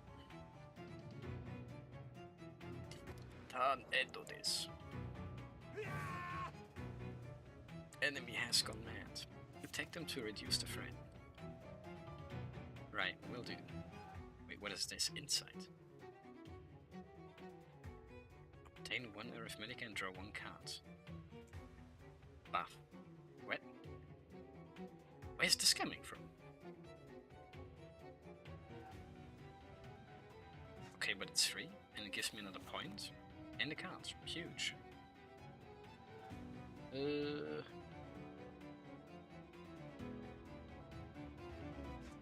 don't know. I guess it just strike. Surely that's chill. Huge damage.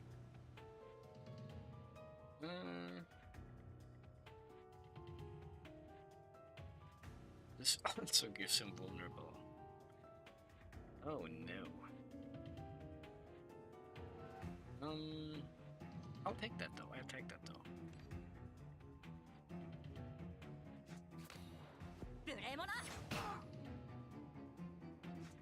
And I get my defense, and I still have this ready. And bro is kinda just dying.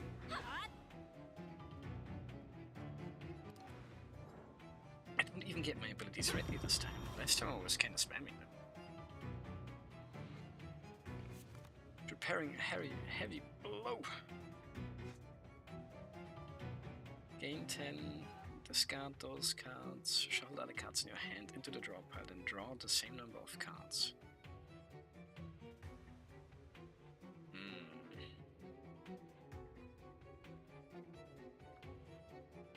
It's even like highlighted, probably because it's really good to use as a first cap, but I don't really get it. But also I don't need it, man. It's chill, probably.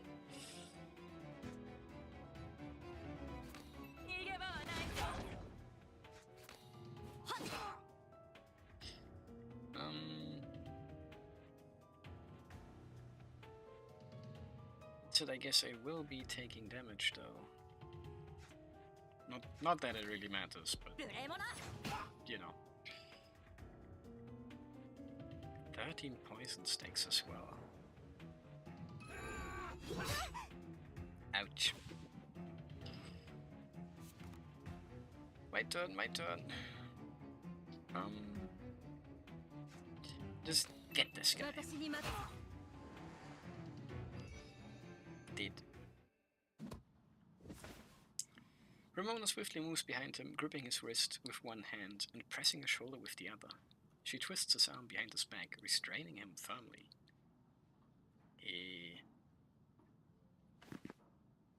Ogier quickly steps forward and, with Ramona's help, binds his hands and feet with claw strips. The man continues struggling, exposing a peculiar scar through his open collar. A deep scar runs across his chest, barely held together by twisted stitches. Black ooze still seeps slowly from the gaps. Rushed footsteps sound outside the ward. Sarah appears out of breath, holding the doorframe. Seeing everything settled inside, she relaxes for a moment, then immediately frowns and turns to the girl, cowering in the corner. Aegis, didn't I say no sponsors are allowed in the ward? Who would sponsor us if something happens to? What's going on? Oh, new guy.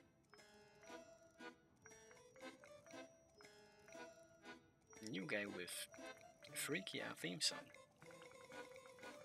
Or just OST, who knows. You turn toward the sound and find two people behind you. One you recognize, the woman in white whom Ogier once encountered. This lady. Mr. Rogers, Dr. Fairfax, I'm sorry. Please have some refreshments in the lounge while you wait. I will come and greet you once I'm done here.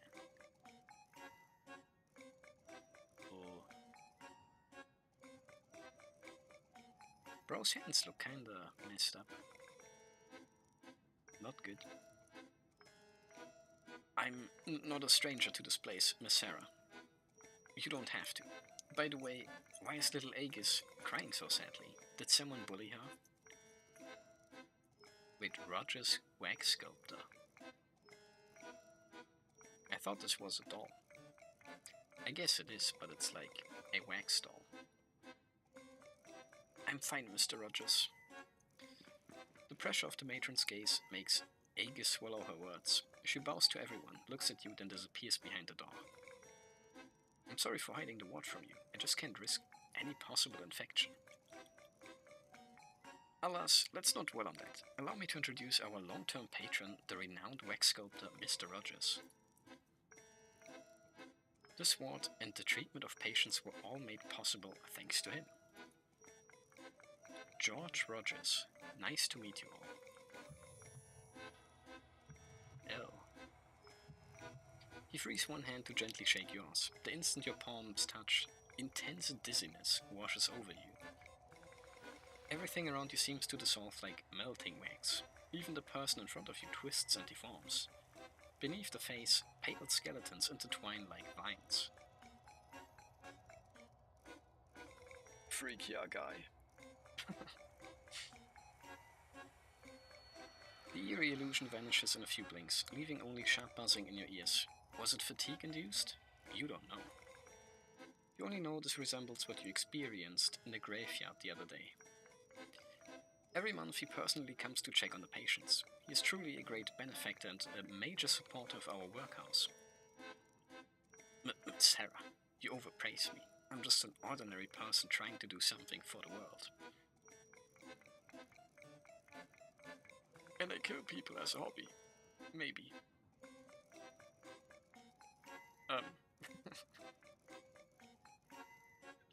Maybe.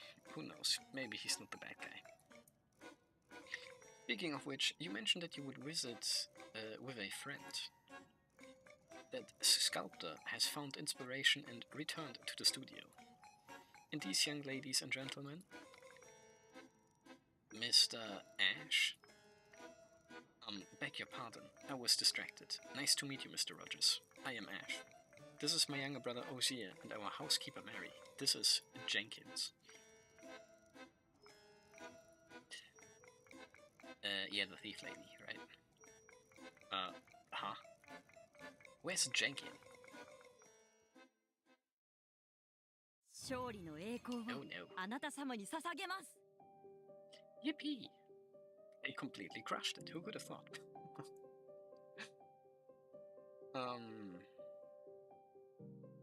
Yeah, again, I mean, first couple of levels, they're not gonna be too crazy, right? But here you can again see, like, how things went, right? Oh wait, you get affinity for doing stuff as well.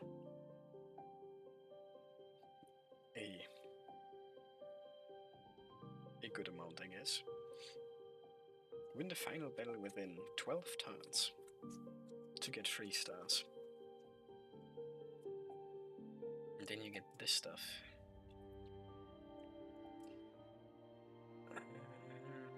Yeah, these are the experience things that you can give to characters. Huge.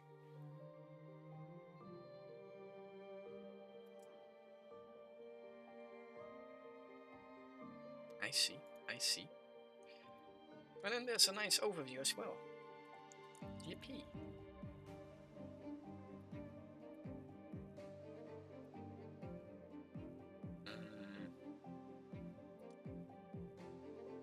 Oh, yeah, obviously.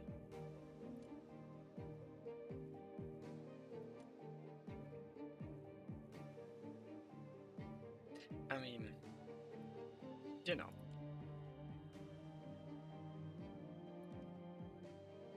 Stats and stuff. Keep the level up. Woo! Activation successful, level 3. And that's when you move on to unspoken etiquette. Let me have a sip again.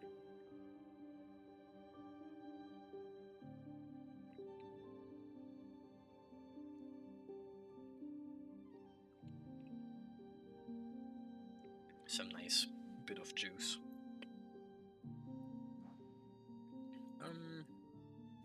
Unspoken etiquette. See no evil, hear no evil, speak no evil.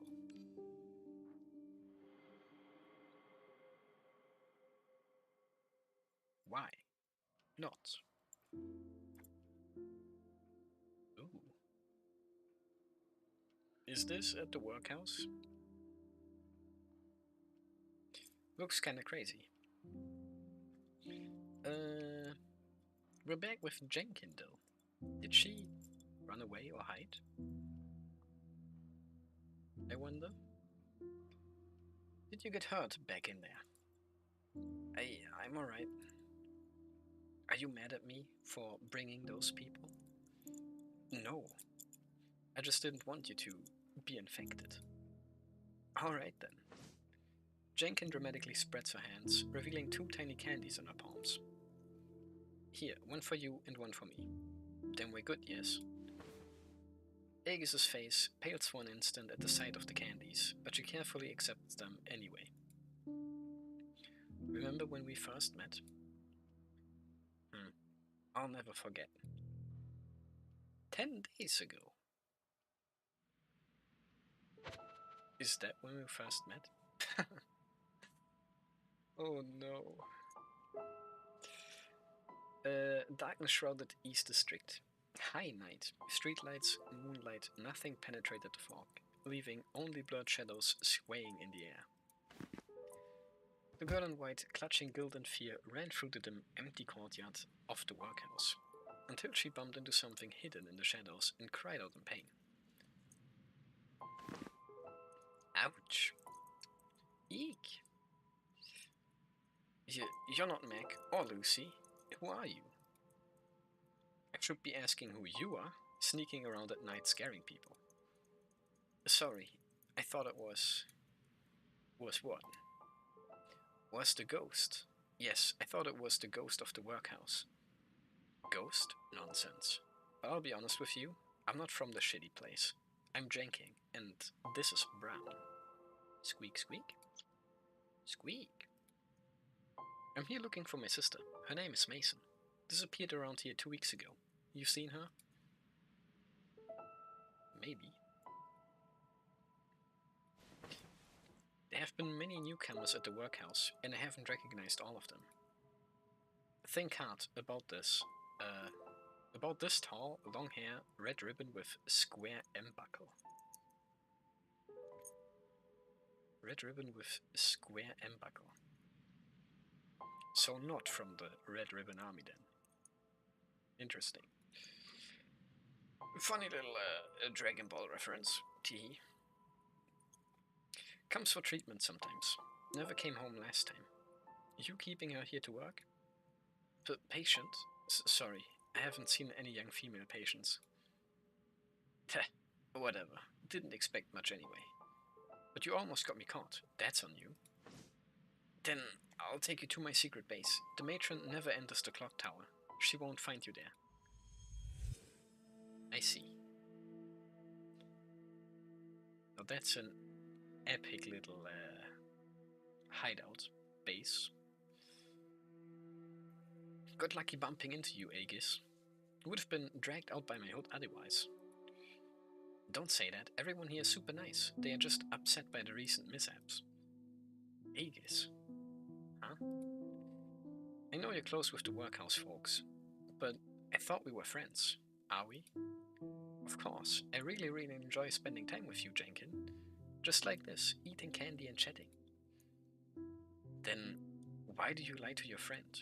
Tell me the truth, Aegis. I don't understand what you're saying. Found the ledger and student ID in that woman's office. I know she's selling people to mad doctors. She trusts you most. Even lets you handle the patients. You know something. Can you please tell me? I don't know. The girl mumbles, her voice fading. Her face is pale, as if suffering immense pain. The distant voices again. Oh. My tag excels at uncovering secrets. They will soon discover the truth.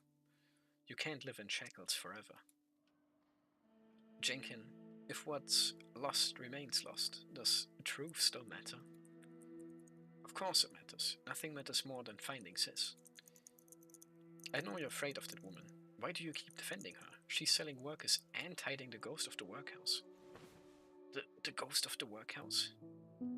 Yeah, it's the legend you told me about. Don't wander around on foggy nights, or you will be taken by a ghost with a knife. That was just something I made up. It's too dangerous at night. I didn't want you running around. Stop making excuses for Sarah. I've already found the basement with the ghost and heard the sound of a knife. Is my sister inside? Uh-oh. Nah. It's chill. Trust me, bro.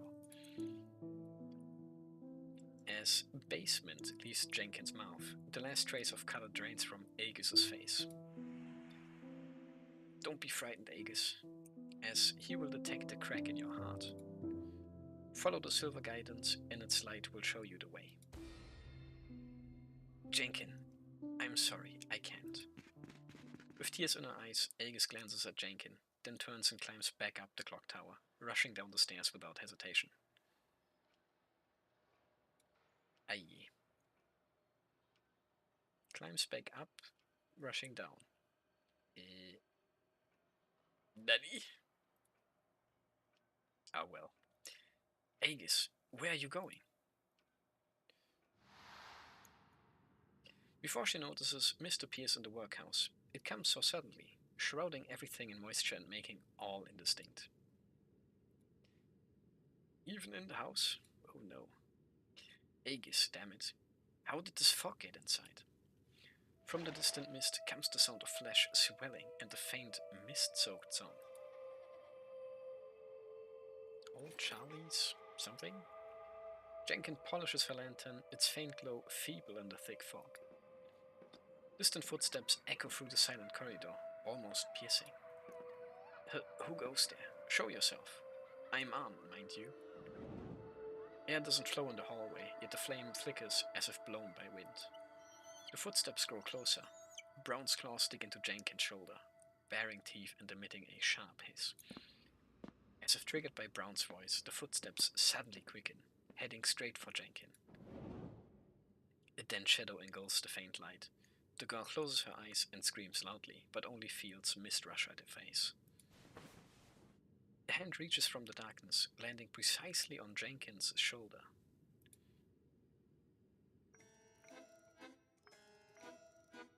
What's wrong? Why is your face so pale? Rogers, have you seen Agus? Don't worry, Agus knows this workhouse well. She will be fine. I understand foggy nights can be scary. Ooh, fancy. Rogers pushes the door open and warm light pours out, dispelling the hallway's deep shadows. He picks up a finely crafted doll from the bed and smiles at the girl. How about a touch? You will feel much better, and George will be happy.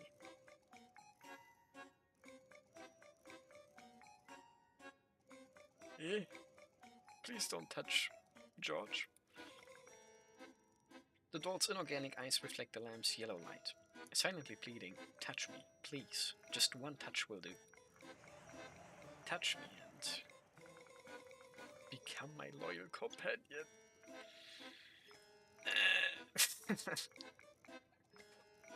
Oh man, a freakier guy with his freakier wax doll.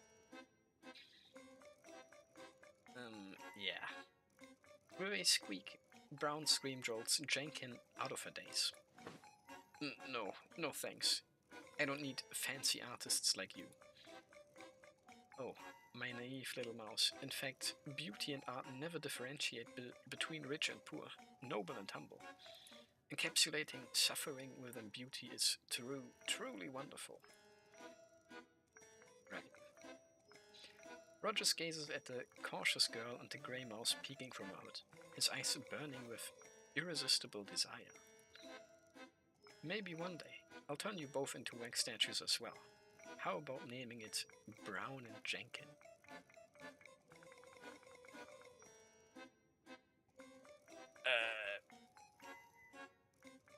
Please don't.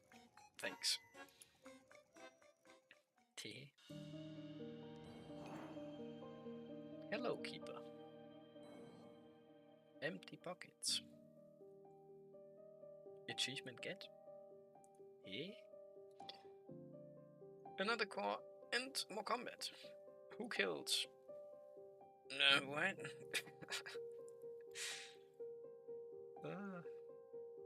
Oh yeah, wait. These have like achievements and stuff. Who killed Cock Robin? 1-7.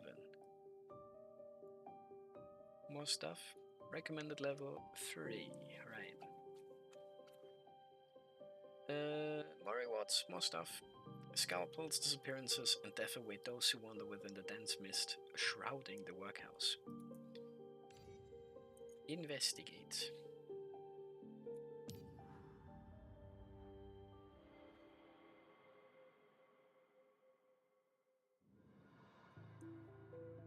Per Jenkins' account, the ghost of the workhouse haunts the courtyard during fog nights. Abducting victims, Investigator Anderson may be among them. Is that why we were here? Because an investigator went missing? That may well be what happened. No time to waste then. Let's head to the basement Jenkins mentioned now. Don't be rash. The entrance is near the matron's office. We will wade deeper into the night and take action when Sarah is asleep. Before that, let's rest and regain some strength. It's getting foggy. An unusually thick fog spreads around the area just as you speak. The mist, which should be light and floating, now clings to you like a heavy, sticky weight. Uh-oh. In the thick fog, you hear singing. Old Charlie's Tabby, fat and dear. Tabby? You recognize the song from a dream. Your body gradually stiffens, bones cracking with every movement. Each motion feels like forcing rusty gears in a mechanical puppet. Fine powder falls within your joints.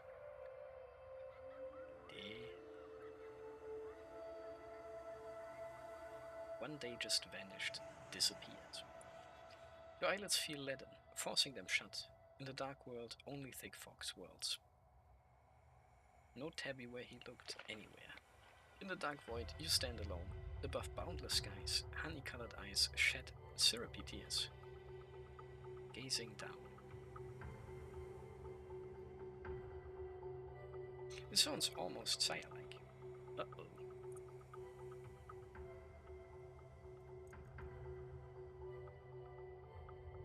Maybe they already had some inspiration from Saya? Oh my goodness, it's all coming together.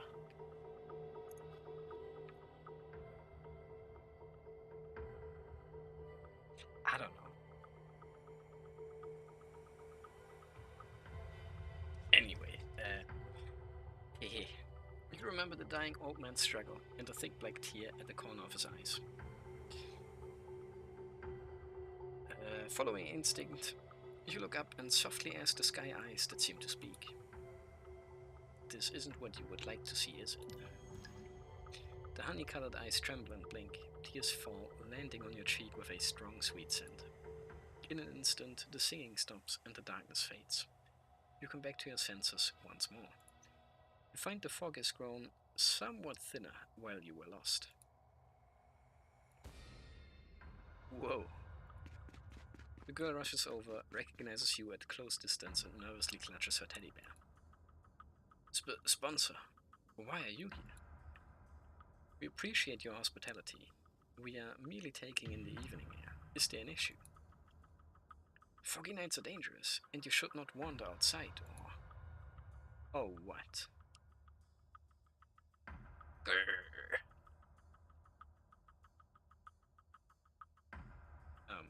I don't know. Let me guess, or we will be taken, right? You know who the victims are and where they went, don't you? Aegis stands thunderstruck, trembling and shaking her head, speechless. Aegis, you're a good kid. Good kids shouldn't tell lies. Answer me, Aegis. You said we shouldn't wander around in the fog, so why are you here? The girl's hands clasped tightly together. Please, ask no more. Ramona, the fog has thickened again. In the fog, pairs of scarlet eyes lit up, staring with no escape.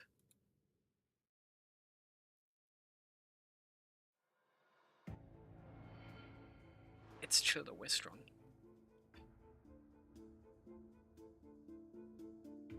Stage achievement. Win the final battle within 10 turns. Have no more than 2 symptom cards upon clearing. Symptom cards. I get my gift. Thank you. Then nothing. Money and a battle.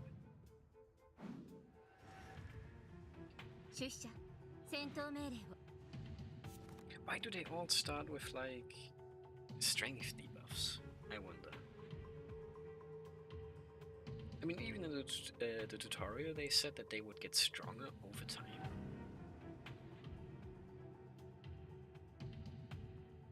But I don't know, I feel like they wouldn't be starting with debuffs. Huge.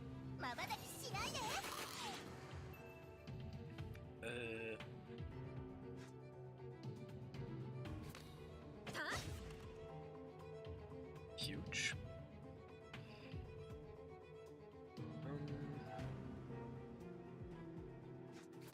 I guess the defense and the blade.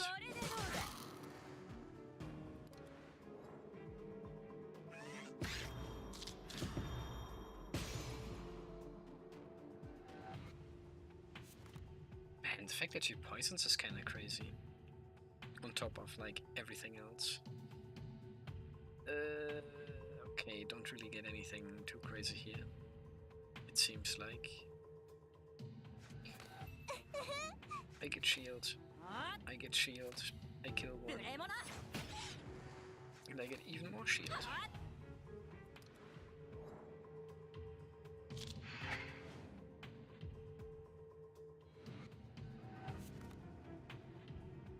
Poof.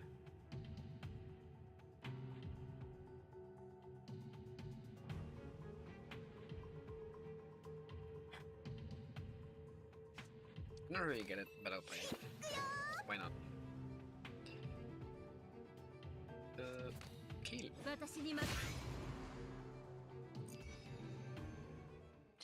Yippee. Counter, kinda weird. Strength. Deal damage, gain strength. Deal damage, inflict vulnerable on all enemies. That's huge.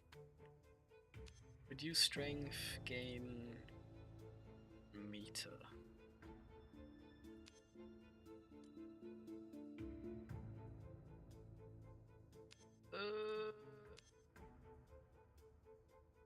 Vulnerable seems good.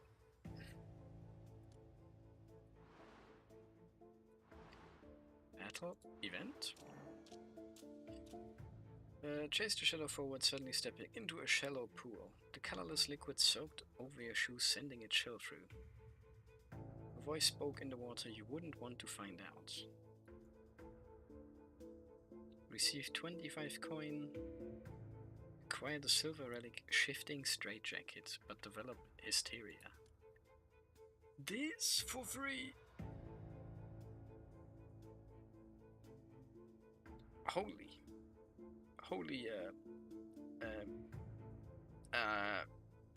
yes. Morimens gaming, yes. Trying out the game and stuff. Hysteria, gain good, adds 1 symptom hysteria to this cup, cannot be sold.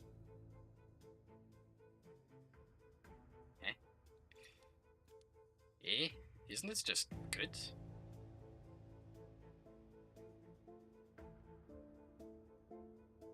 Am I stupid? Arithmetica are like my action points. Add symptom.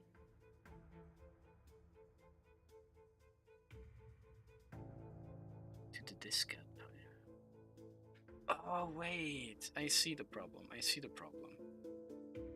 The effect itself is not that bad, but it like clones itself over and over, right?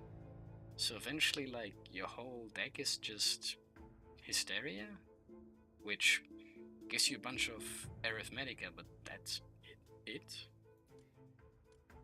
I think that's pretty not good. Unless I'm stupid. Did I pull Tesai already? No. In fact, I haven't pulled anything yet, aside from the first the first 5 free pulls that you get. And I'm playing the story because I think after you clear like chapter 4, you get like a free sire? I don't know. It's a lot. It's a lot. And I tried out the game like once before to do the tutorial and stuff. And it's like, whoa. Whoa, there's a lot going on here. Like a lot going on here. Like they have like a sire event and there are 5 different like event banners, and then of course like 2 additional like pull banners for sire related stuff, and it's just like, right, let's just fuck new players. Let's just confuse the heck out of them. But yeah, exactly, there's like 1 free sire that you can get somehow. You had to do like 3 different missions. I don't know the other 2, but one of them is literally just like log into the game. Oh my goodness. And then 2 other things, and then you get 1 for free. But then yes, you can also like pull her.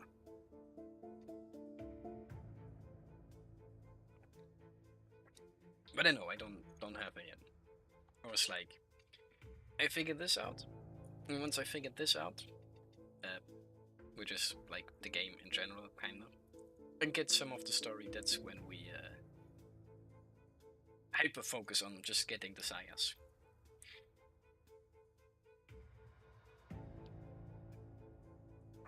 But even just like the 1 character that I got for free is like kinda crazy.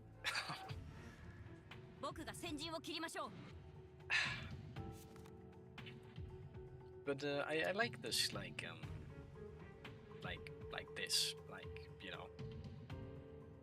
Usually I don't like turn-based combat thingies, especially in games like Fire Emblem. The ones that I played, you like select an ability for every single character, and then you choose like a target for the character, and then everyone does their attack animation, and it takes like ages to even like get through 1 turn. But here it's just like you give it a quick think, and then yeah. Turn-based, more like turn cringe. Lol.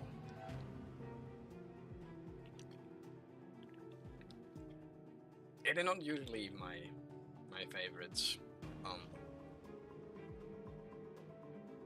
But this is, you know, a lot more something, because it's not just like brain dead, spam fireball until you're out of mana, and then okay, just melee attack and then or whatever.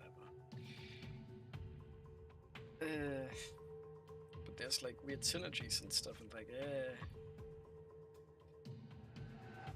taking 5 damage, I don't really have shields.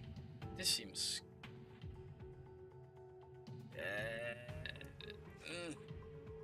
nah, it's good, it's good. 7 to everyone, and then if I'm lucky, she kills 2, right?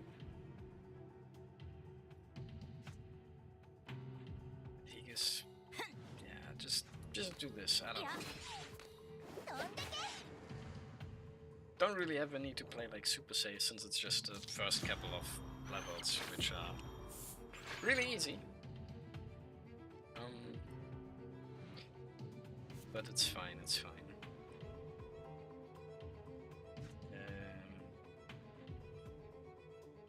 Yeah, like this lady, the one that I pulled, I'm pretty sure she's the one who added like this like extra thing here.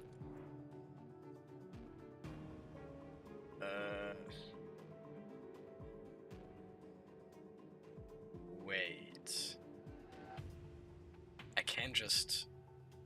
Wait, what? Remove the card on the far left of the ultra space and immediately add 1 insight to your hand. Annihilation can only be used once per turn. And take a card out of this even without anything? Wait, what?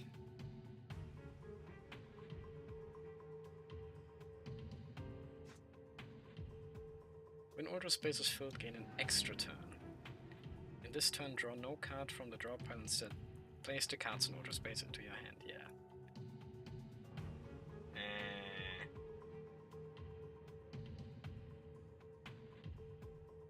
Telekinesis has mad synergy with the Queen's Blade thing. Yeah, it does, it does. It's really strong. Because every time, like, or every turn, the first card you play gets placed into this thing. And with telekinesis, you can, like, take one out of here and basically play it for free. And if you have telekinesis in here, like multiple of them, then you could just play free telekinesis, pull out, like, another telekinesis and just, like, spam them. Because not only is this free and, like, gives you another card and, like, blah blah blah, but it also deals 11 damage to 3 enemies and gives you 4 strength, which is insane.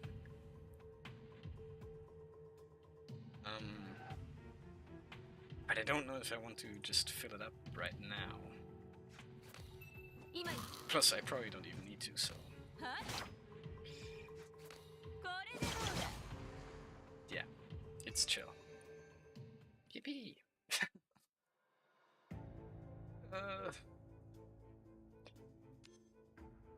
Warp. When played, add 1 copy of it to a temporary ultra space slot. Wait, that's also crazy. Filling ultra space faster for more free turns? Holy.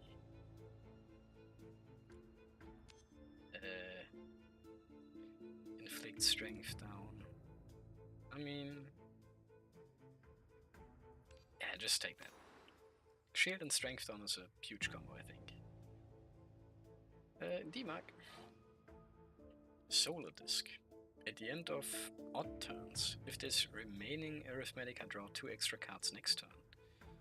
At the end of even turns, if there are remaining cards, gain 2 extra Arithmetica next turn.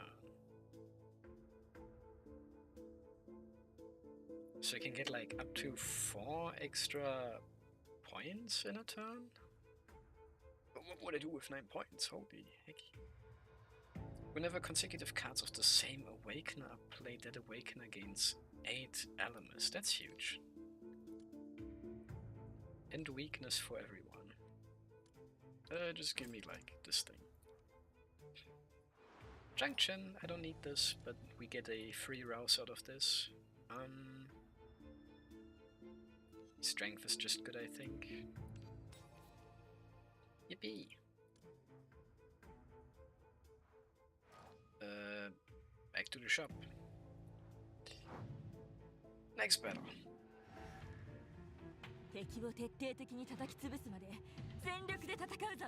Right, because this thing is completely full now, I just start with an extra turn.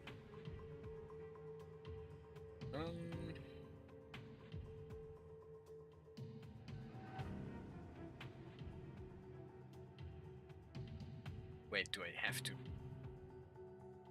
I think I have to trigger it myself, because these are not the things from my...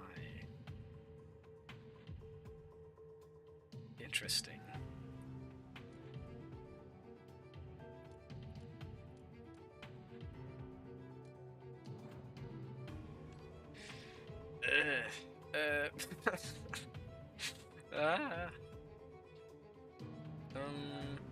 Confirm. Wait, what? Oh. Wait, oops.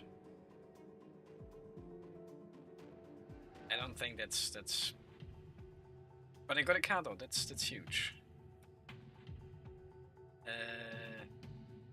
Yeah. Exactly what you're saying, just do this. And then with telekinesis we just get this back. It's not for free, but it's like basically free though. Yeah. It's just what? Damn. But just buff it as well. Give it a strength down for all enemies as well. Jesus, man. Ooh, this is cool as well. Like, this is another really strong card. Big damage, vulnerable, and then you get, like, double the strength values. That's really strong. But yeah, plots. These monsters all have D marks on their bodies, and it looks as if they were sewn on. Sewn on? Ramona taps her brooch twice. Erica, initiate search protocol for Stitch D-Mark? Erica? Keyword matched Stitch D-Mark with a total of 37 related incidents. Event keywords, malignant organization activity. These, the Sculptors Association. I really love the art style in this game. Makes me a Messiah also good, one of these arts.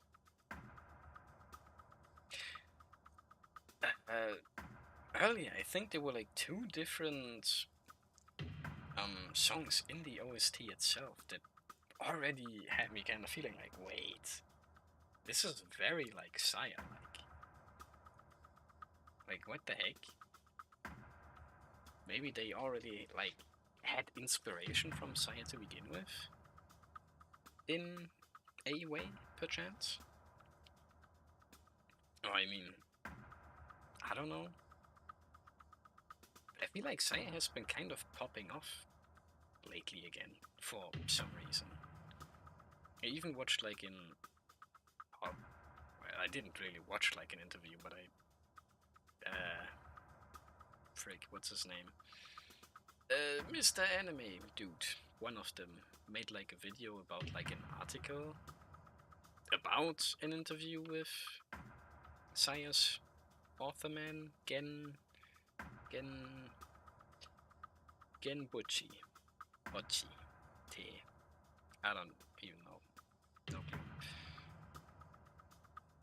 And it was about like different themes and what like is popular at certain times. And Mr. Authorman said like 20 years ago when I made Saya, things were like kinda good and like chill and nice, so everyone wanted to get poisoned by like an evil bad story, which is Saya, because it kind of doesn't really have any good endings, or even the better endings could be considered bad endings. And how nowadays he feels like if someone like remade Saya, the stories just wouldn't hit as well because things are kinda shit nowadays. And people would rather read like a happy story and get like the cure to real life instead of the poison. Or something like that, I don't know. But yes, looks really nice. It really fits just very well together. I like it.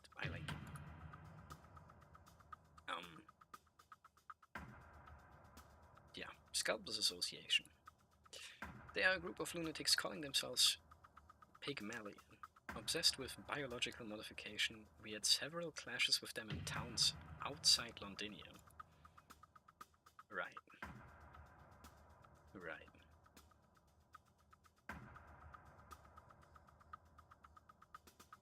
Like, even just looking at the art now, it's like so... I don't know. But the way that they have like these faint like eyes that are like whoa, like whoa.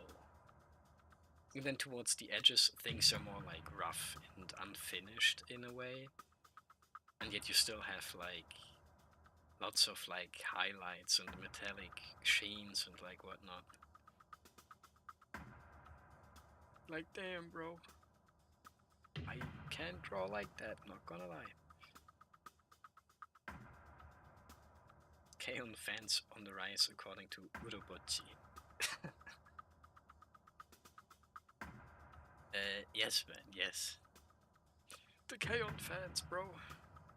Damn. That's crazy. The East District infiltration demands heightened alertness, particularly for individuals wielding scalpels.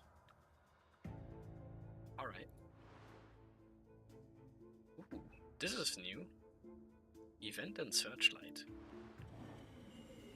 Medical records. This lady again. Oh shoot. A rather familiar voice calls out to you. You squint, but can't quite make out the figure. I know you're in a hurry, says Dr. Clementine cheerfully. I promise not to take up too much of your time.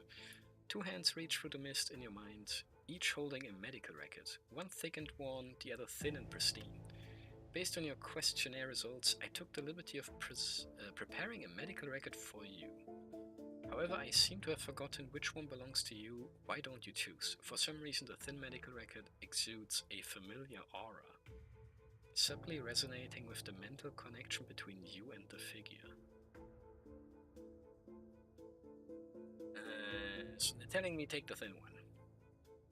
But what if I'm sick and twisted and I want the old and fucked up and thick records?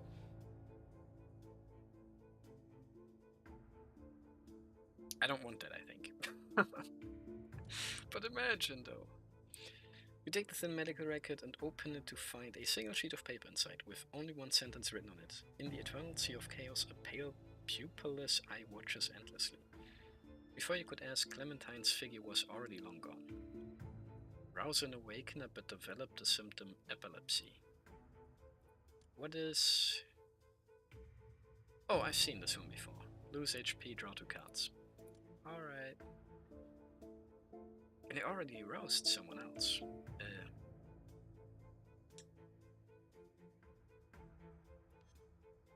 Yeah, sure.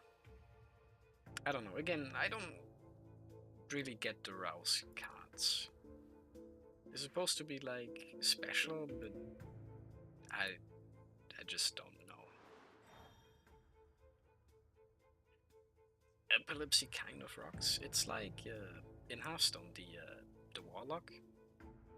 His hero power, drain 2 health, draw a card. But instead you lose 7, you draw 2. It's like, yeah, but for the characters that I have, or like for the cards that I have, I don't really see the point in really drawing more cards. I mean, some hands are still better than others, and sometimes you do only get defense, but I don't know. I don't really see the value too much as of right now. But anyway, expand current vision. Yes, please. Oh. Oh damn, this just reveals the map. And another new thing as well. I wonder what that is. Cannot be sold, so I'm just stuck with this. But at least it won't multiply like the other thing.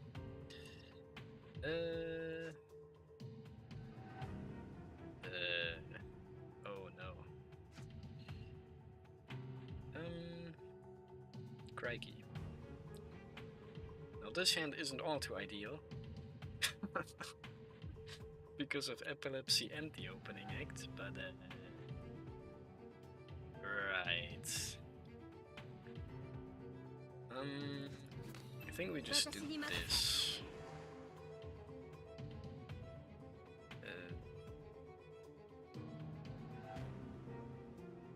Can I just cheese this anyway? Wait, this even has like a cool... Oh, I mean, yeah. But because it's buffed, it even has like some cool effect on it. Wow.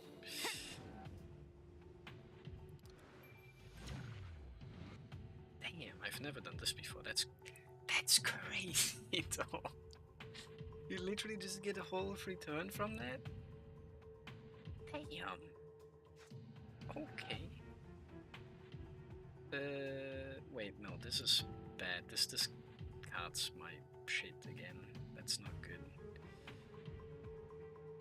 But they're not cheaper now that they're in the bonus turn. I see, but I get my 5 thingies back.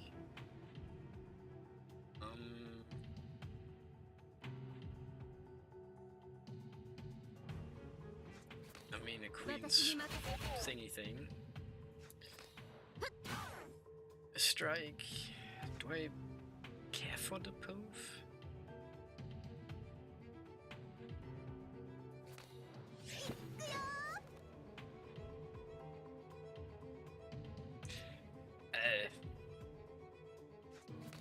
Right. Shield. Huge. What a turn, man. What the hell?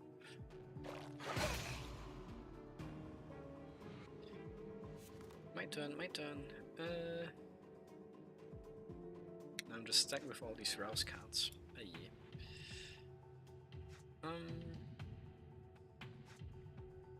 Wait, I keep this? Oh. When do I ever play this? Because it only gives me like 4 strength. More if I play more cards, but how do I play like that many cards and still get like the value?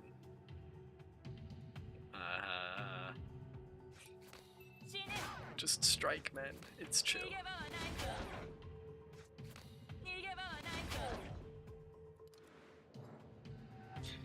Rouse is like massive, yeah. As of right now, I think the best thing that I get from these is the Alamus, the meter fill-up that they give. Like 4 strength is cool too, especially if you get like 8 or maybe 12, but I don't really get those if I don't manage to like play other stuff first. Like in this turn it would actually be pretty good because I can play 3 normal cards and the telekinesis and then pop the opening act. That would be huge. That would be huge. But the fight's over. That and other things, so I don't know. Wait, am I messing it up now? Wait. Nah, it's kinda, but it's chill. It's chill. No stress.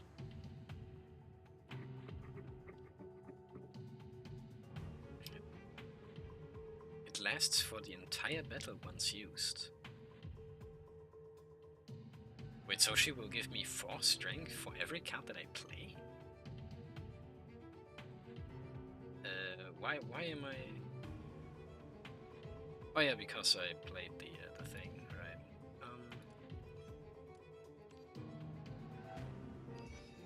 Yippee.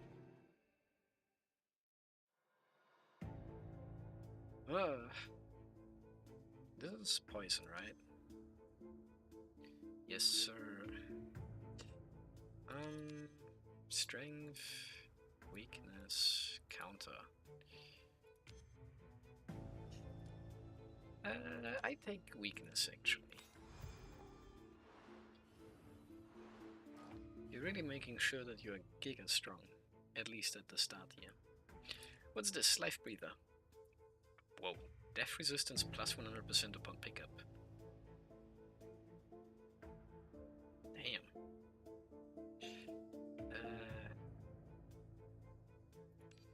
Okay, what is this? When played it, 1 copy of it. Whoa. Another one of those. Gain 6 shield at the end of your turn if your shield is 0 or multiple of 3. Gain 1 strength. I'm not really in a shield type of build. It doesn't matter, but I'll just get another relic. Why not? Event! Upgrade the silver relic into the golden relic, Arcana relic. Acquire the golden relic, highest honor, but develop trauma and despondency. Help.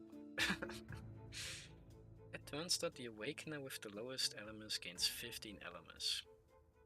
When 2 cards are played consecutively with a lower arithmetic cost than the previous card, the Awakener with the lowest...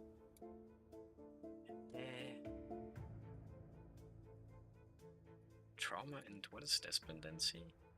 Every time you lose HP, gain 1 strength up to 10 times per battle. When fully stacked, restore 25% of lost HP? Damn. Gain aimed shield upon being drawn. All awakeners lose 3 elements. That's not nice, but that's so little I don't think I even care. At turn end, if in hand, this card inflicts fragile on your team for 1 turn. Play this card to inflict vulnerable on all enemies for 1 turn. Okay.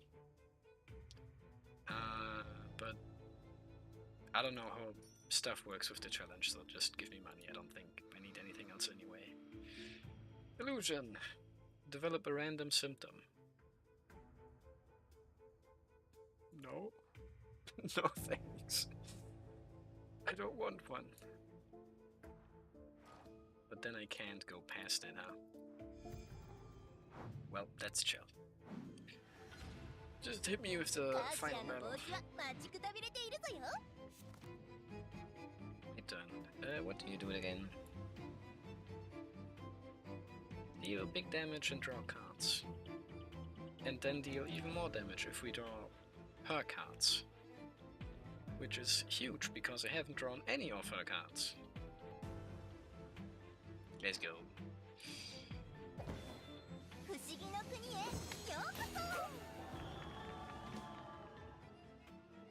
That's crazy.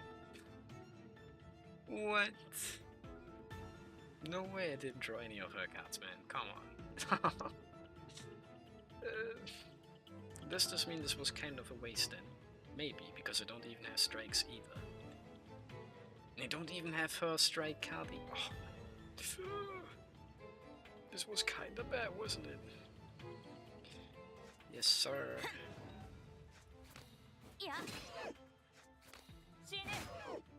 Oh wait, no, I do.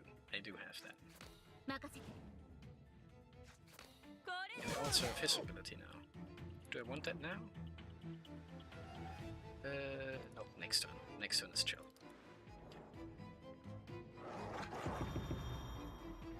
Ouchies. My turn.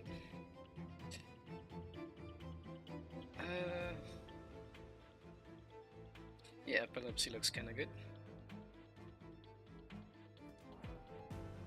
Pew.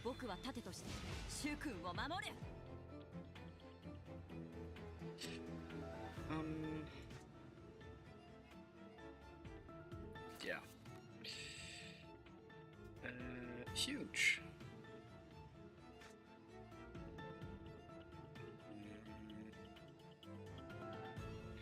Again, this thing still says that it discards certain cards, so I'm not really too interested in just using that at the start of the turn.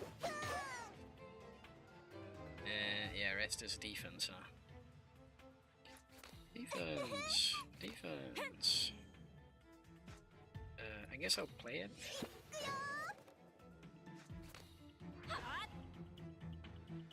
Nice. They want me to use? Or no? I don't think so. Wait, what is that? Insistent bites, okay. Double runs, huge. And I have telekinesis again. Also huge. Not gonna lie, bro might be dead here. Maybe. 400 damage? Actually, I don't know. I don't know.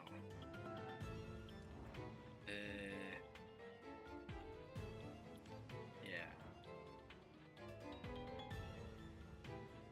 Okay. So I do this. I got a crit. That was nice. Another queen sword. Huge. I don't think the order matters here.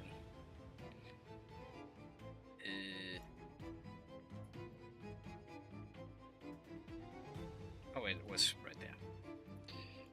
Yes, please. Mundus Decree. One telekinesis, please. Thank you.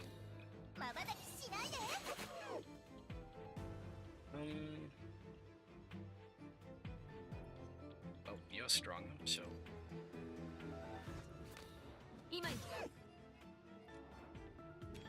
Now she deals big damage as well. Yippee! And that's that. That works. 236 damage. Nice.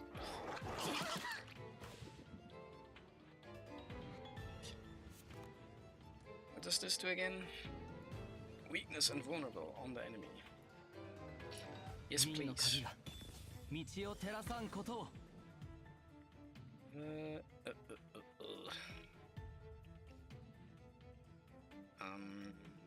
I have a lot of thinger cards now. And strength build up already, so that's probably good.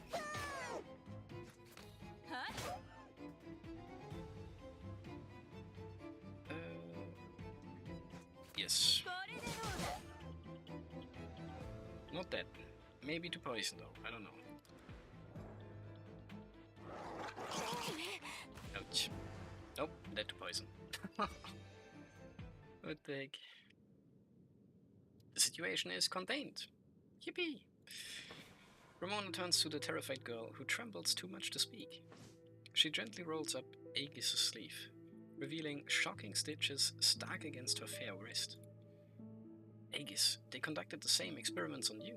They bound you and forcibly performed surgery, implanting some foreign objects, right?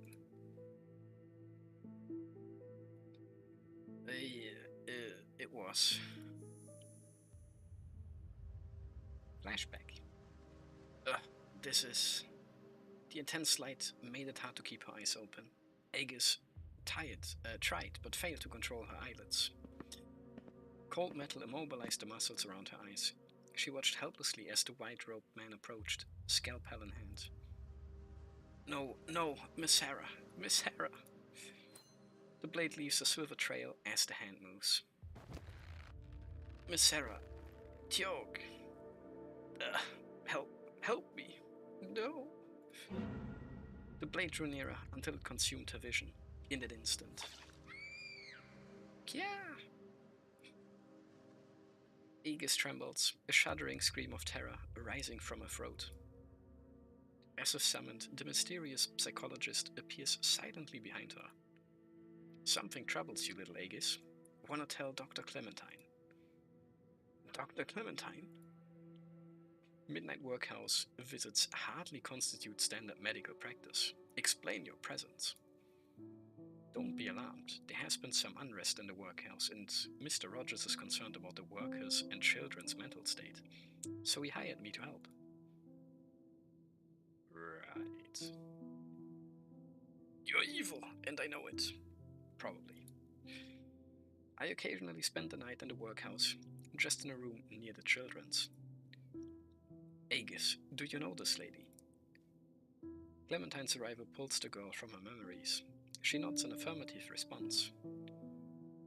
She's been my little guest since my first day here in the workhouse.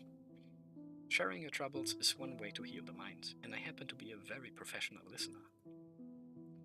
Scrutinizing gaze sweeps over everyone's faces before fixing on you. No thanks, we have other matters to attend to.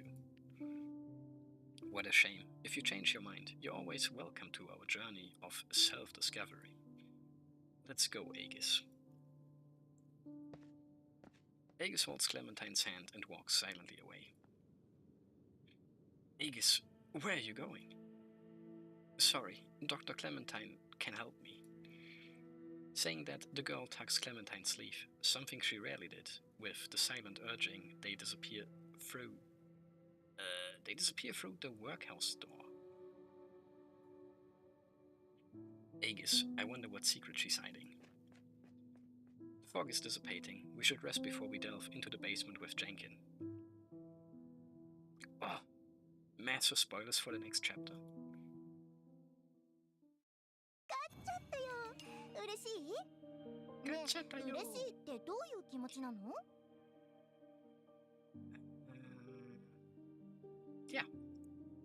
Nice. Who killed Cock Robin? Keep a level up. I don't know what my level actually does, by the way. Can I check that? Level 4. I don't know. XP boost. Nan det är det.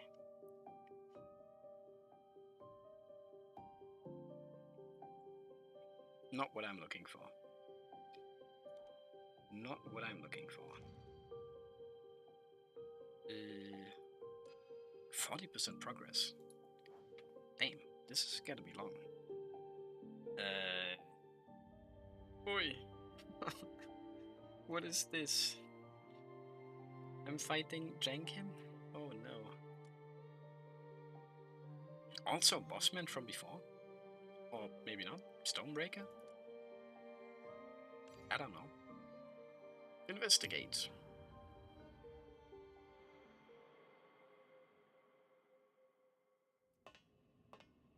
Clang, clang. You realize you're dreaming. Someone approaches, stepping on sewer pipes. In the blur, a familiar figure runs toward you. She grabs your hand and pulls urgently, calling out. Sister? Question mark? Run, Jenkin, run! Behind you, countless sticky black monsters give chase. Uh-oh.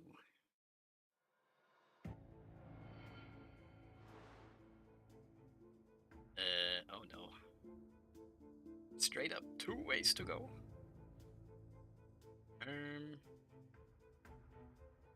I mean, not like I can see anything, but I be collecting my gift of kindness. I haven't really used it so far, but and there's a shop here, but I don't have money right now. So we just battle.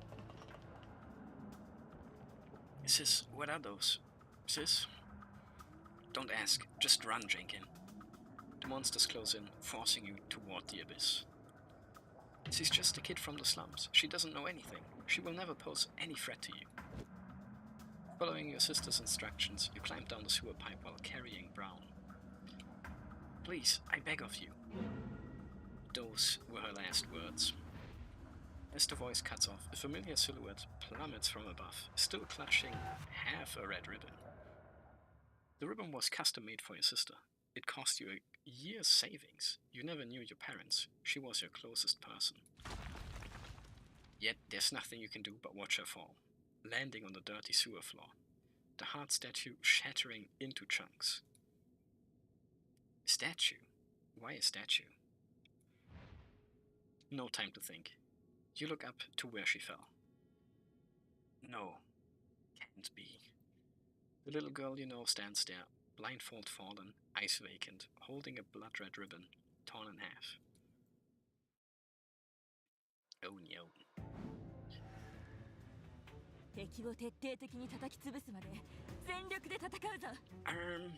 What do we have? Nothing crazy, nothing crazy. Reduce strength. Strike. Strike. Defense.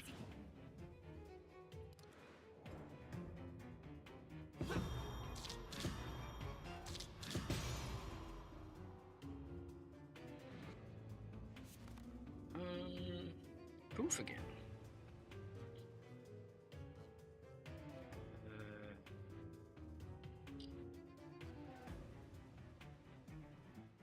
Telekinesis or piercing strike.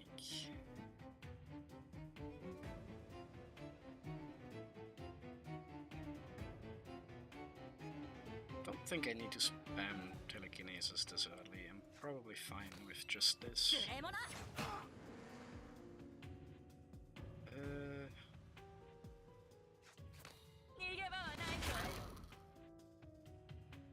Oh, wait.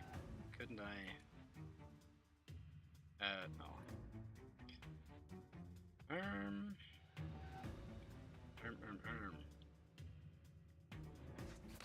Just let's take this.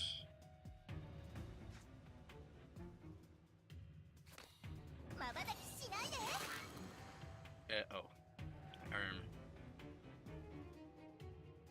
What? I think I just forgot something. But it's fine, I won. Oh, what is this? A mirror. At the start of each battle, shuffle one basic copy of the engraved card into the draw pile. Both the engraved card and the copy it creates have retain.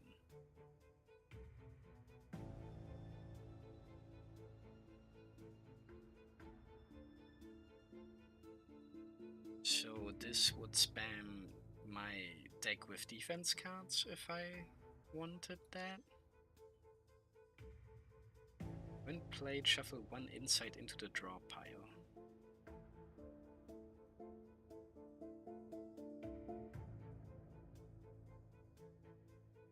I think that's good. Maybe.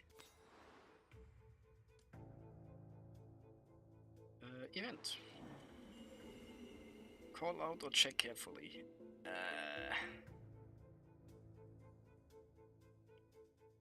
Oh no.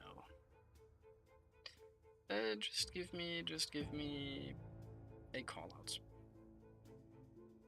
I get an engrave again. Okay. Shield or damage?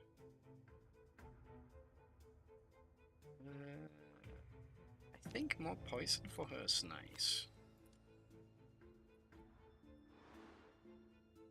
Rusted door? Door blocks your way. You've tried every method, yet it remains firmly in place.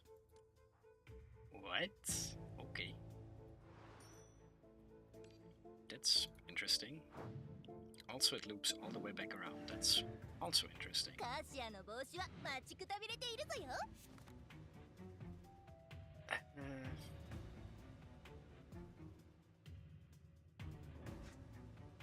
There we have this already.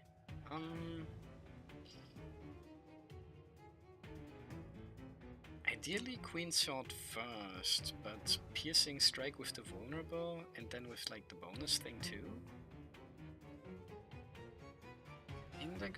Kinda good though. But I don't think this is gonna be enough to kill now anyway.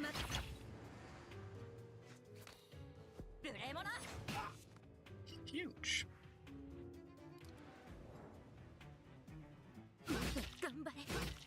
Ouch. Not so good.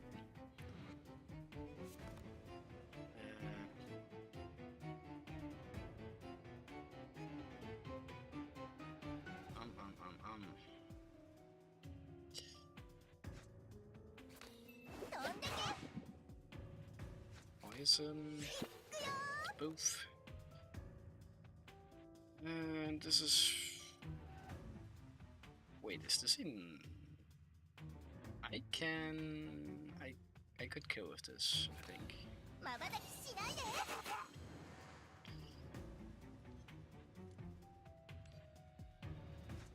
Nice. Like, he is so strong, man. What the heck? Mirror again. Advanced mirror, wait, what? That's why it has a different shape. At the start of each battle, shuffle 2 basic copies of this into the draw pile. Do 4 damage to a random enemy, repeat 3 times. It's also actually pretty damn good. That's 12 in damage. With strength or her rouse card, even more.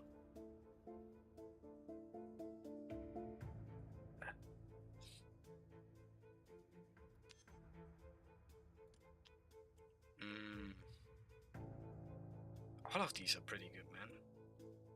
Holy heck.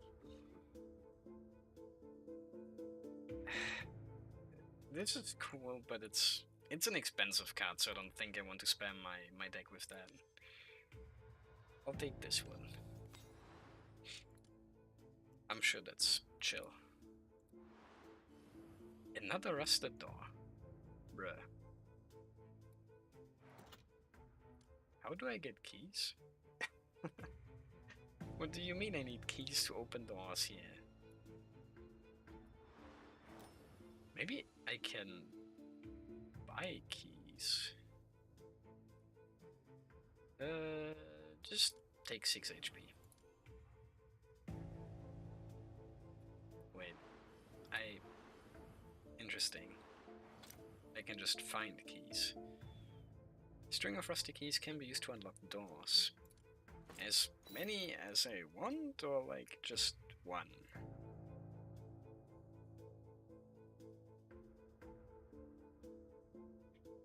And there's also that shop back at the start, but I don't think I need that. I advance. Event. Blind stare. 3 options. Oh heck. Ask who it is. Engrave. Advanced echo. But develop shock. Engraved card has exhaust and innate. When played it takes effect 2 extra times. And I receive 2 black sigils because after that, I think because of exhaust, that destroys the card.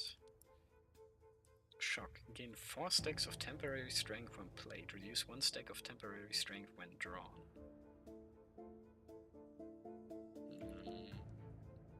Could be really strong with certain cards. Rouse an awakener but develop the symptom delusions. Lose 8 HP, gain 2 arithmetica. Cannot be sold. Or just money. I want this, I think. Crikey, I don't get to... No, I don't get to freely choose what to use it on? Ah. No, Blade of Defiance would be huge, but getting a big shield for just one? And then losing this kind of not so good card as well. Seems pretty good, to be honest.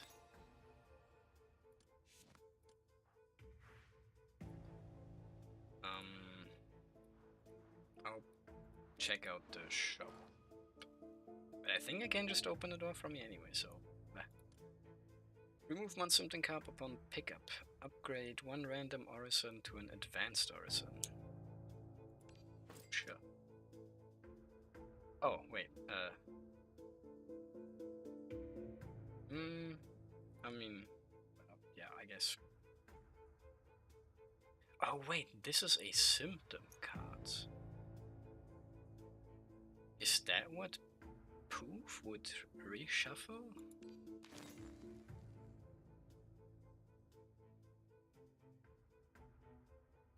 Okay.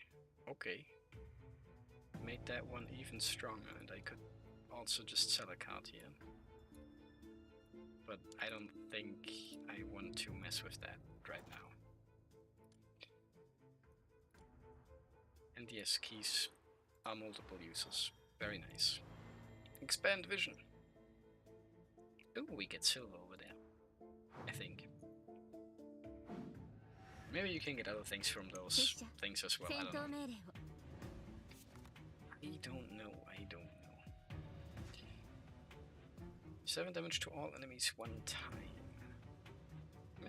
Massive.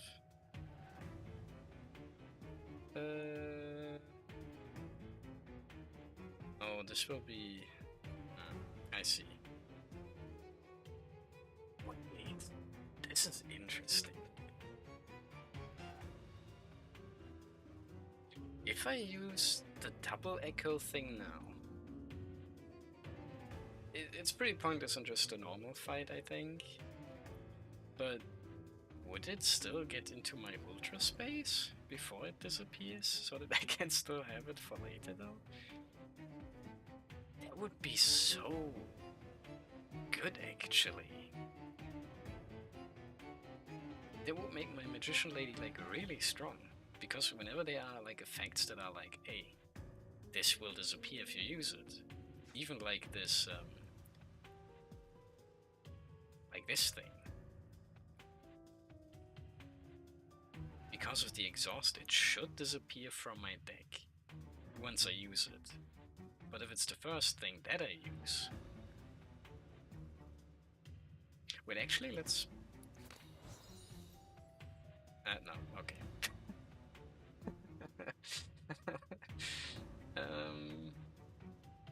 No, that doesn't work.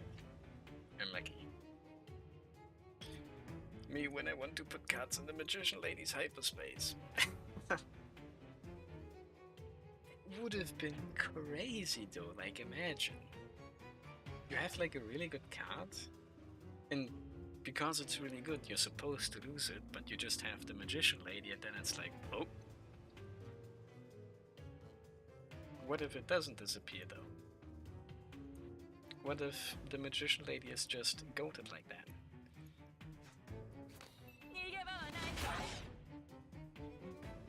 Also, I feel like I just fucked it. I think I should have used Queen Sword instead, but it doesn't matter too much.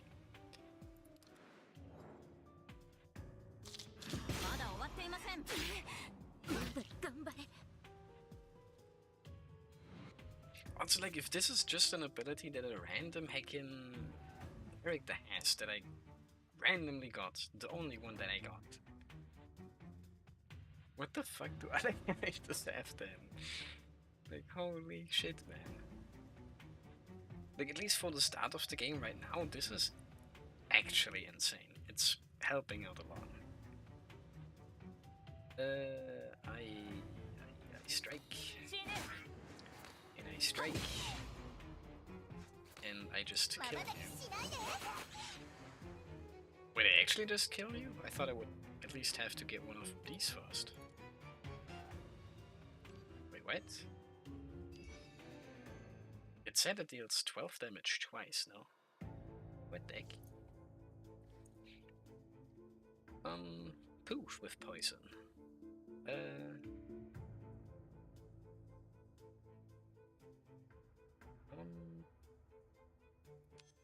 think I take a free strike.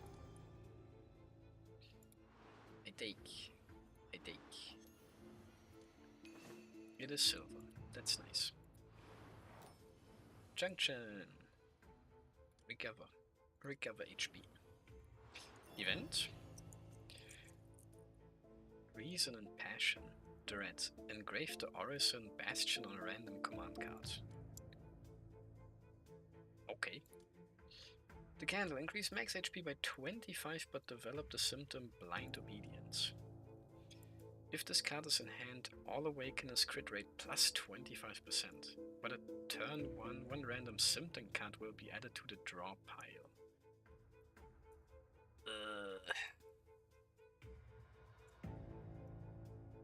I mean, the symptoms that I've seen so far aren't like too bad, but there are some that...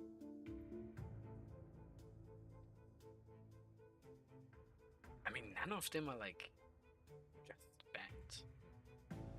They're all like, you get like a good thing, but you also get like a bad thing. A bunch of double-edged swords. Like 25% crit rate is damn. And the trade-off is like, I get a random symptom. Which is like, okay.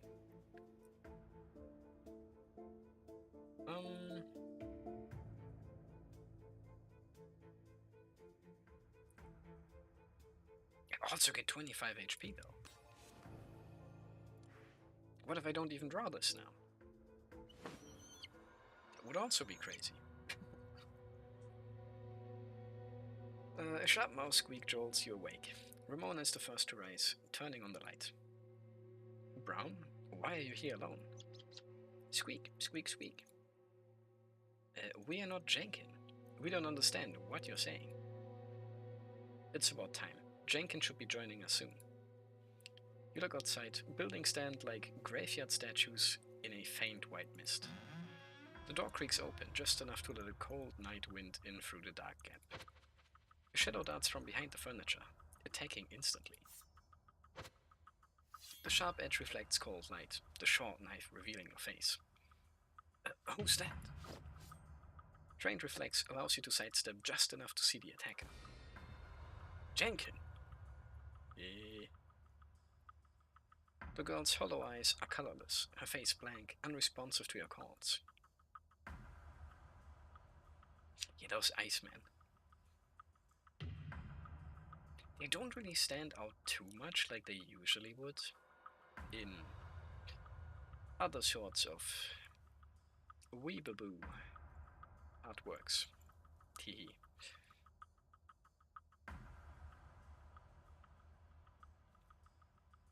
But, yeah. He do be jankin' it. She do be jankin' it. Jenkins, a cute lady. Says, I'll make them pay. Her movements are alarmingly agile.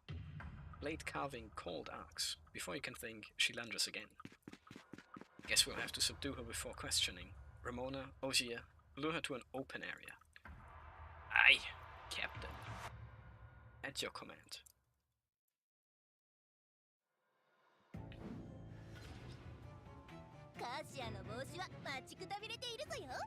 Skulker Jenkin. Wait.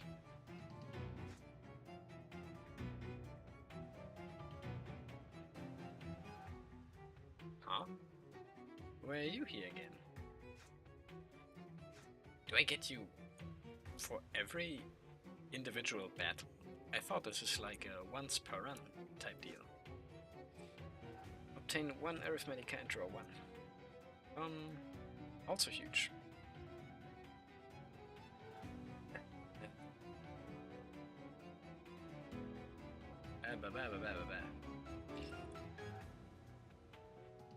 I think I have a bunch of good stuff in hand. The piercing strike, the mega defense. But I think telekinesis is just the best one to go with at first.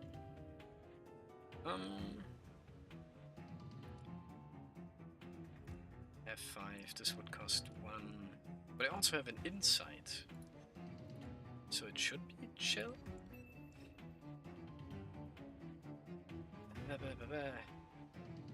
I get the piercing strike. Then the strike.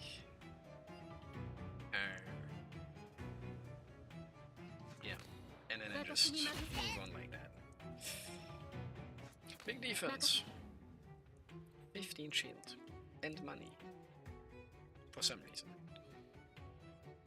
And I don't even need to use this, so I'm actually completely fine. And this can wait until next turn.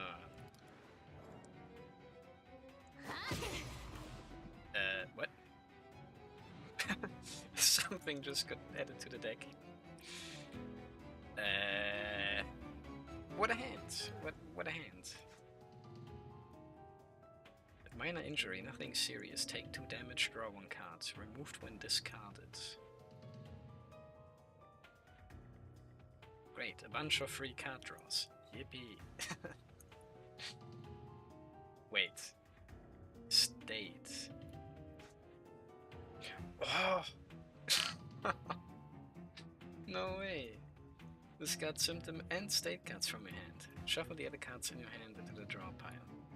What is this? This is just a buff. That's huge, man. That is huge. So... what should I... Insights first, or...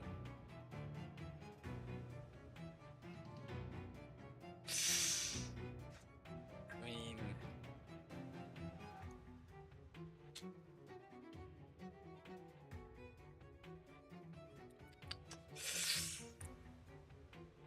I think I just start with proof. It's fine.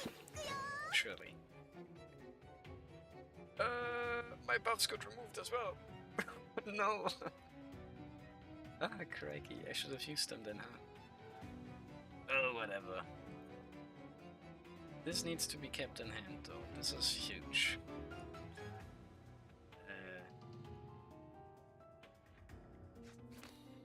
A strike. Wait. Wait, what is this? Mice assemble? Deal 3 stacks of weakness, gain rage after its swarm next turn. Okay, so I'm keeping this until next turn as well then. Right.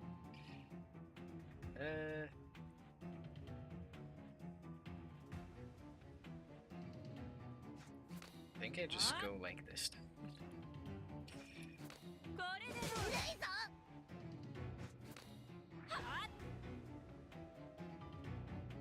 Right. Hysteria. Whatever that is.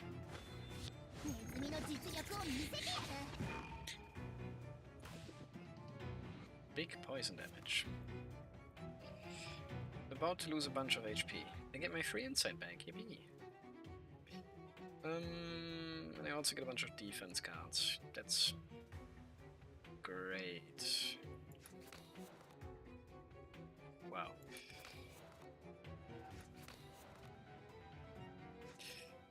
Gain 1 arithmetic card at 1 symptom to the discard pile. I mean, I can already play everything that I have here, so...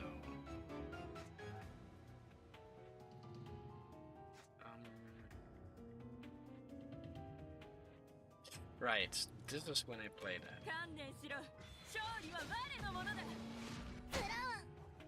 Huge, and I even got a crit off. Nice. Then I get strength, defense, defense. Green sword.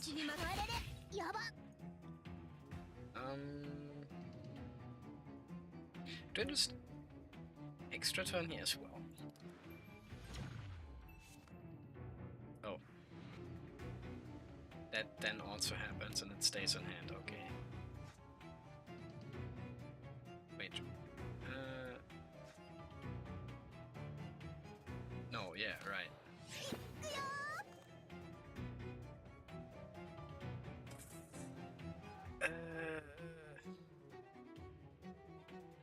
No, I feel a little bit stupid. It's fine though, it's fine though.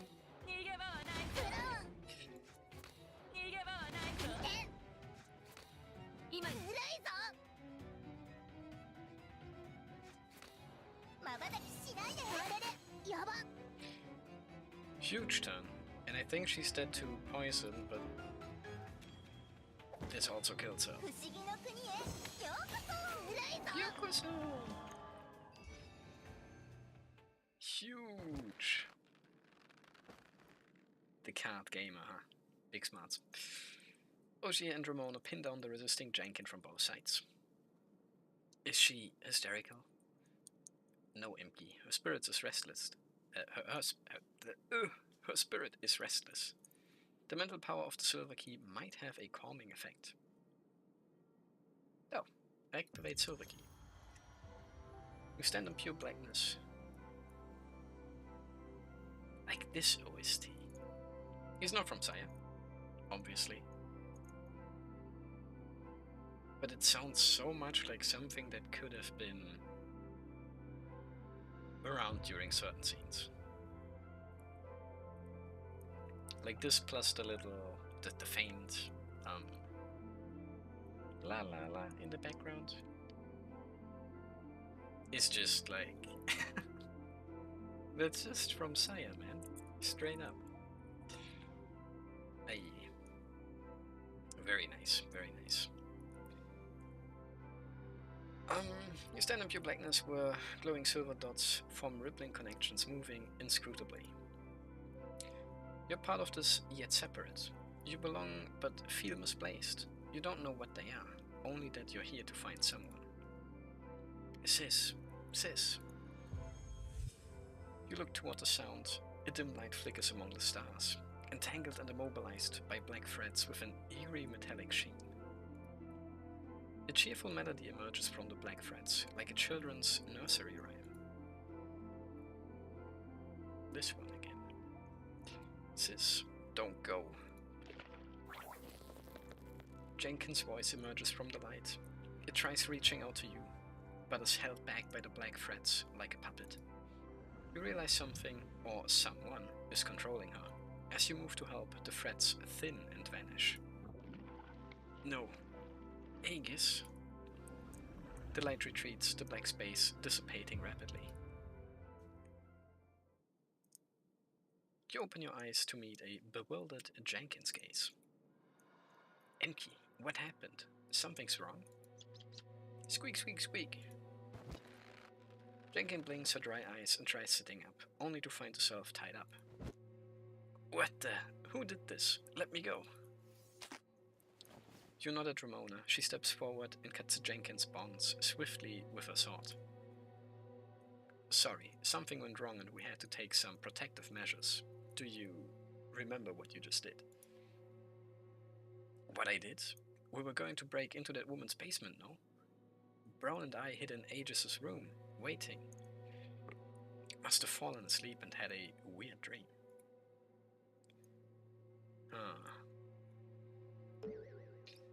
Wait, this isn't Aegis's room. How did I get here? What's your plan? Gonna make me disappear now? You did come as promised, but something was terribly wrong about you, as if you were possessed by something. In other words, you may have been hypnotized. Hypnosis? Ah, could it be the psychologist who took Aegis? That's quite rude. Psychotherapy is a science, not some superpower to control minds. Science, similar to what those Pygmalions, perchance, pursue. Ramona's sword flashes out, the silver blade hovers at Clementine's neck, but she shows no fear, deflecting the rapier with 2 fingers. You watch warily. Doors and windows closed, yet she appeared like a ghost. Are you with the Sculptors Association? I'm just a helpful third party, though I do have some personal interest. You intrigue me, special investigator. She smiles, gaze carrying a strange zeal. Why? Clementine steps back with a mysterious smile, bowing slightly. I said enough tonight, enough to make my silver heart tremble with excitement. A silver heart? Are you an awakener? In that case, Clementine, you are not leaving. Wouldn't it be boring if our story ended today? She produces a strange pendant from nowhere. Overwhelming fatigue hits, forcing you against the table just to stay upright. Ramona's rapier droops, head swaying, eyes barely open. Jenkins lies motionless, seemingly asleep. What have you done? Just a small trick to get away. You're good, and I believe you will be fine soon enough. Goodbye, pale, pupilless eye. Our paths will cross again. She bows and exits. You collapse into the chair, unable to hold on. Clementine shuts the door, humming cheerfully. She waves down the hallway, then leaves. In darkness, the dress-clad girl stands statue still. Head hung low, she clutches a white blindfold tightly. Aye. Aye. Case closed. Level 5. Yippee.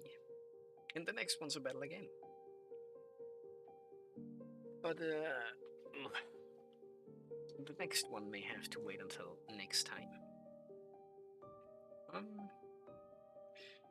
Today's like Tuesday, right? Right. I might just be back tomorrow to continue this. Also, no worries. Since this do be a bit of a gacha bean, I don't plan to go and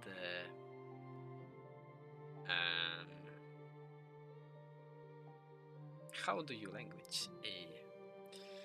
I don't plan to read out every single little itty bitty that they throw at me. But for the first chapter, I thought at least it would be nice to get like the vibes and everything down. Because again, main goal is Desire, which I don't know, shouldn't be too crazy, I hope. OG and Night's Wish.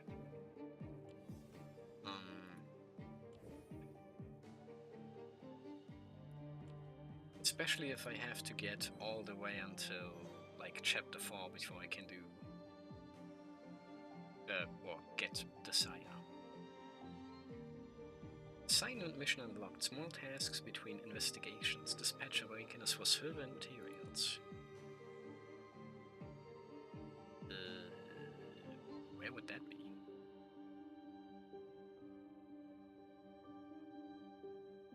Huh? Am I silly? I just read it and I'm already like, what? Is this what this is? Psych deep dive.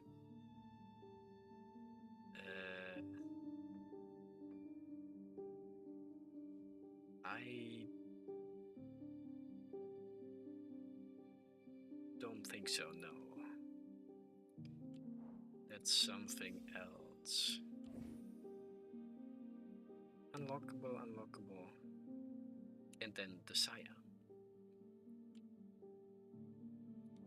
Eh? Wait, am I stupid?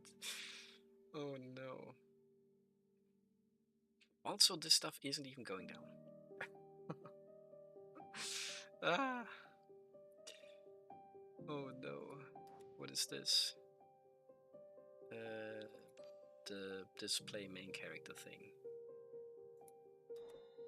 No follows yet. Great. All the mailed stuff.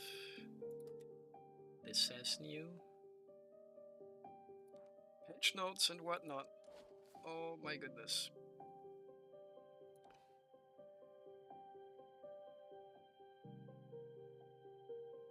I may be stupid. It's true. But it's fine. It's probably nothing too crazy.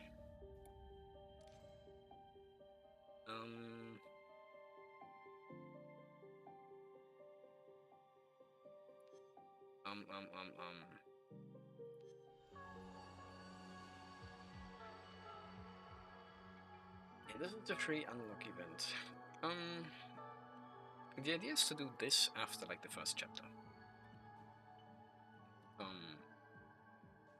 Which is why I want to get through that real fast so that I can focus on the Sire a bit more.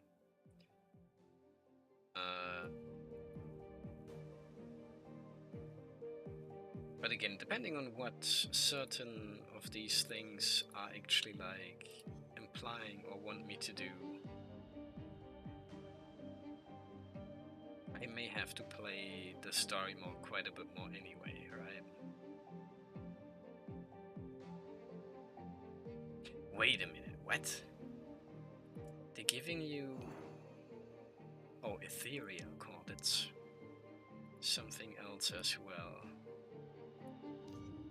Wait, where can I see again? Where can I see again? Here? No, here. Silly. What do these use? I don't want to awaken. But I think... Wait, I think it's these ones still. Wait, what are these ones for then? Limited time awakening item. I thought these were the ones that you would need for Sire then. But where do I... These don't want them either. Or maybe it's just hard to tell, I don't know. We can roll a little bit maybe next time. Again, after chapter 1. But for today, I think that's it. A good 3 hours, a good introduction to the game. A bit more story, quite a bit more story. Some more games as well.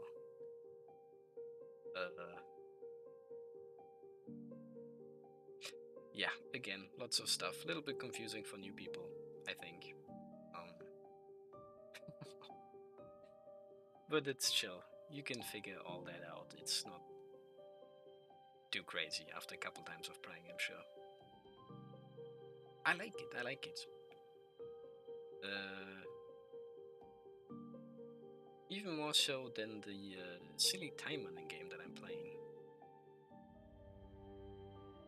Because that game actually is like kinda difficult to play. At least for me, maybe I'm stupid, but the actual missions that you have to play there are like, whoa, weird.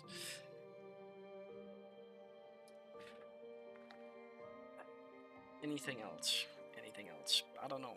There's still a bunch of like game shows and whatnot to watch. Before stream, I watched the Mari_ENs, watched the Nintendo Direct, which was today, as well. Like, why are all of these just happening within the same week, man? I feel like it was not like this before, like ever. And now they're just all happening at once, which is kinda crazy. But yeah, thank you stream, no props. I'll be back within like the next 2 days. Maybe tomorrow, maybe Thursday. Not sure how things are going, but that's the plan for now. That's the plan for now. Not sure for how long I'll be going. Maybe longer than 3 hours, but I don't know. It depends. Anyway, thanks everyone for watching. This is MK God Gamer. Yeah. And I'm out for tonight, silly style.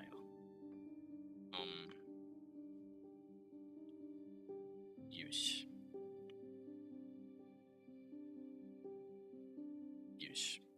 Also trying to not look up too much, of course, because, yeah.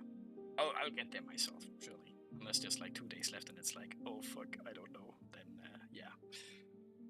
But yeah, that's it. Good night. I see you soon. Bye-bye. Bye-bye. Thanks for watching.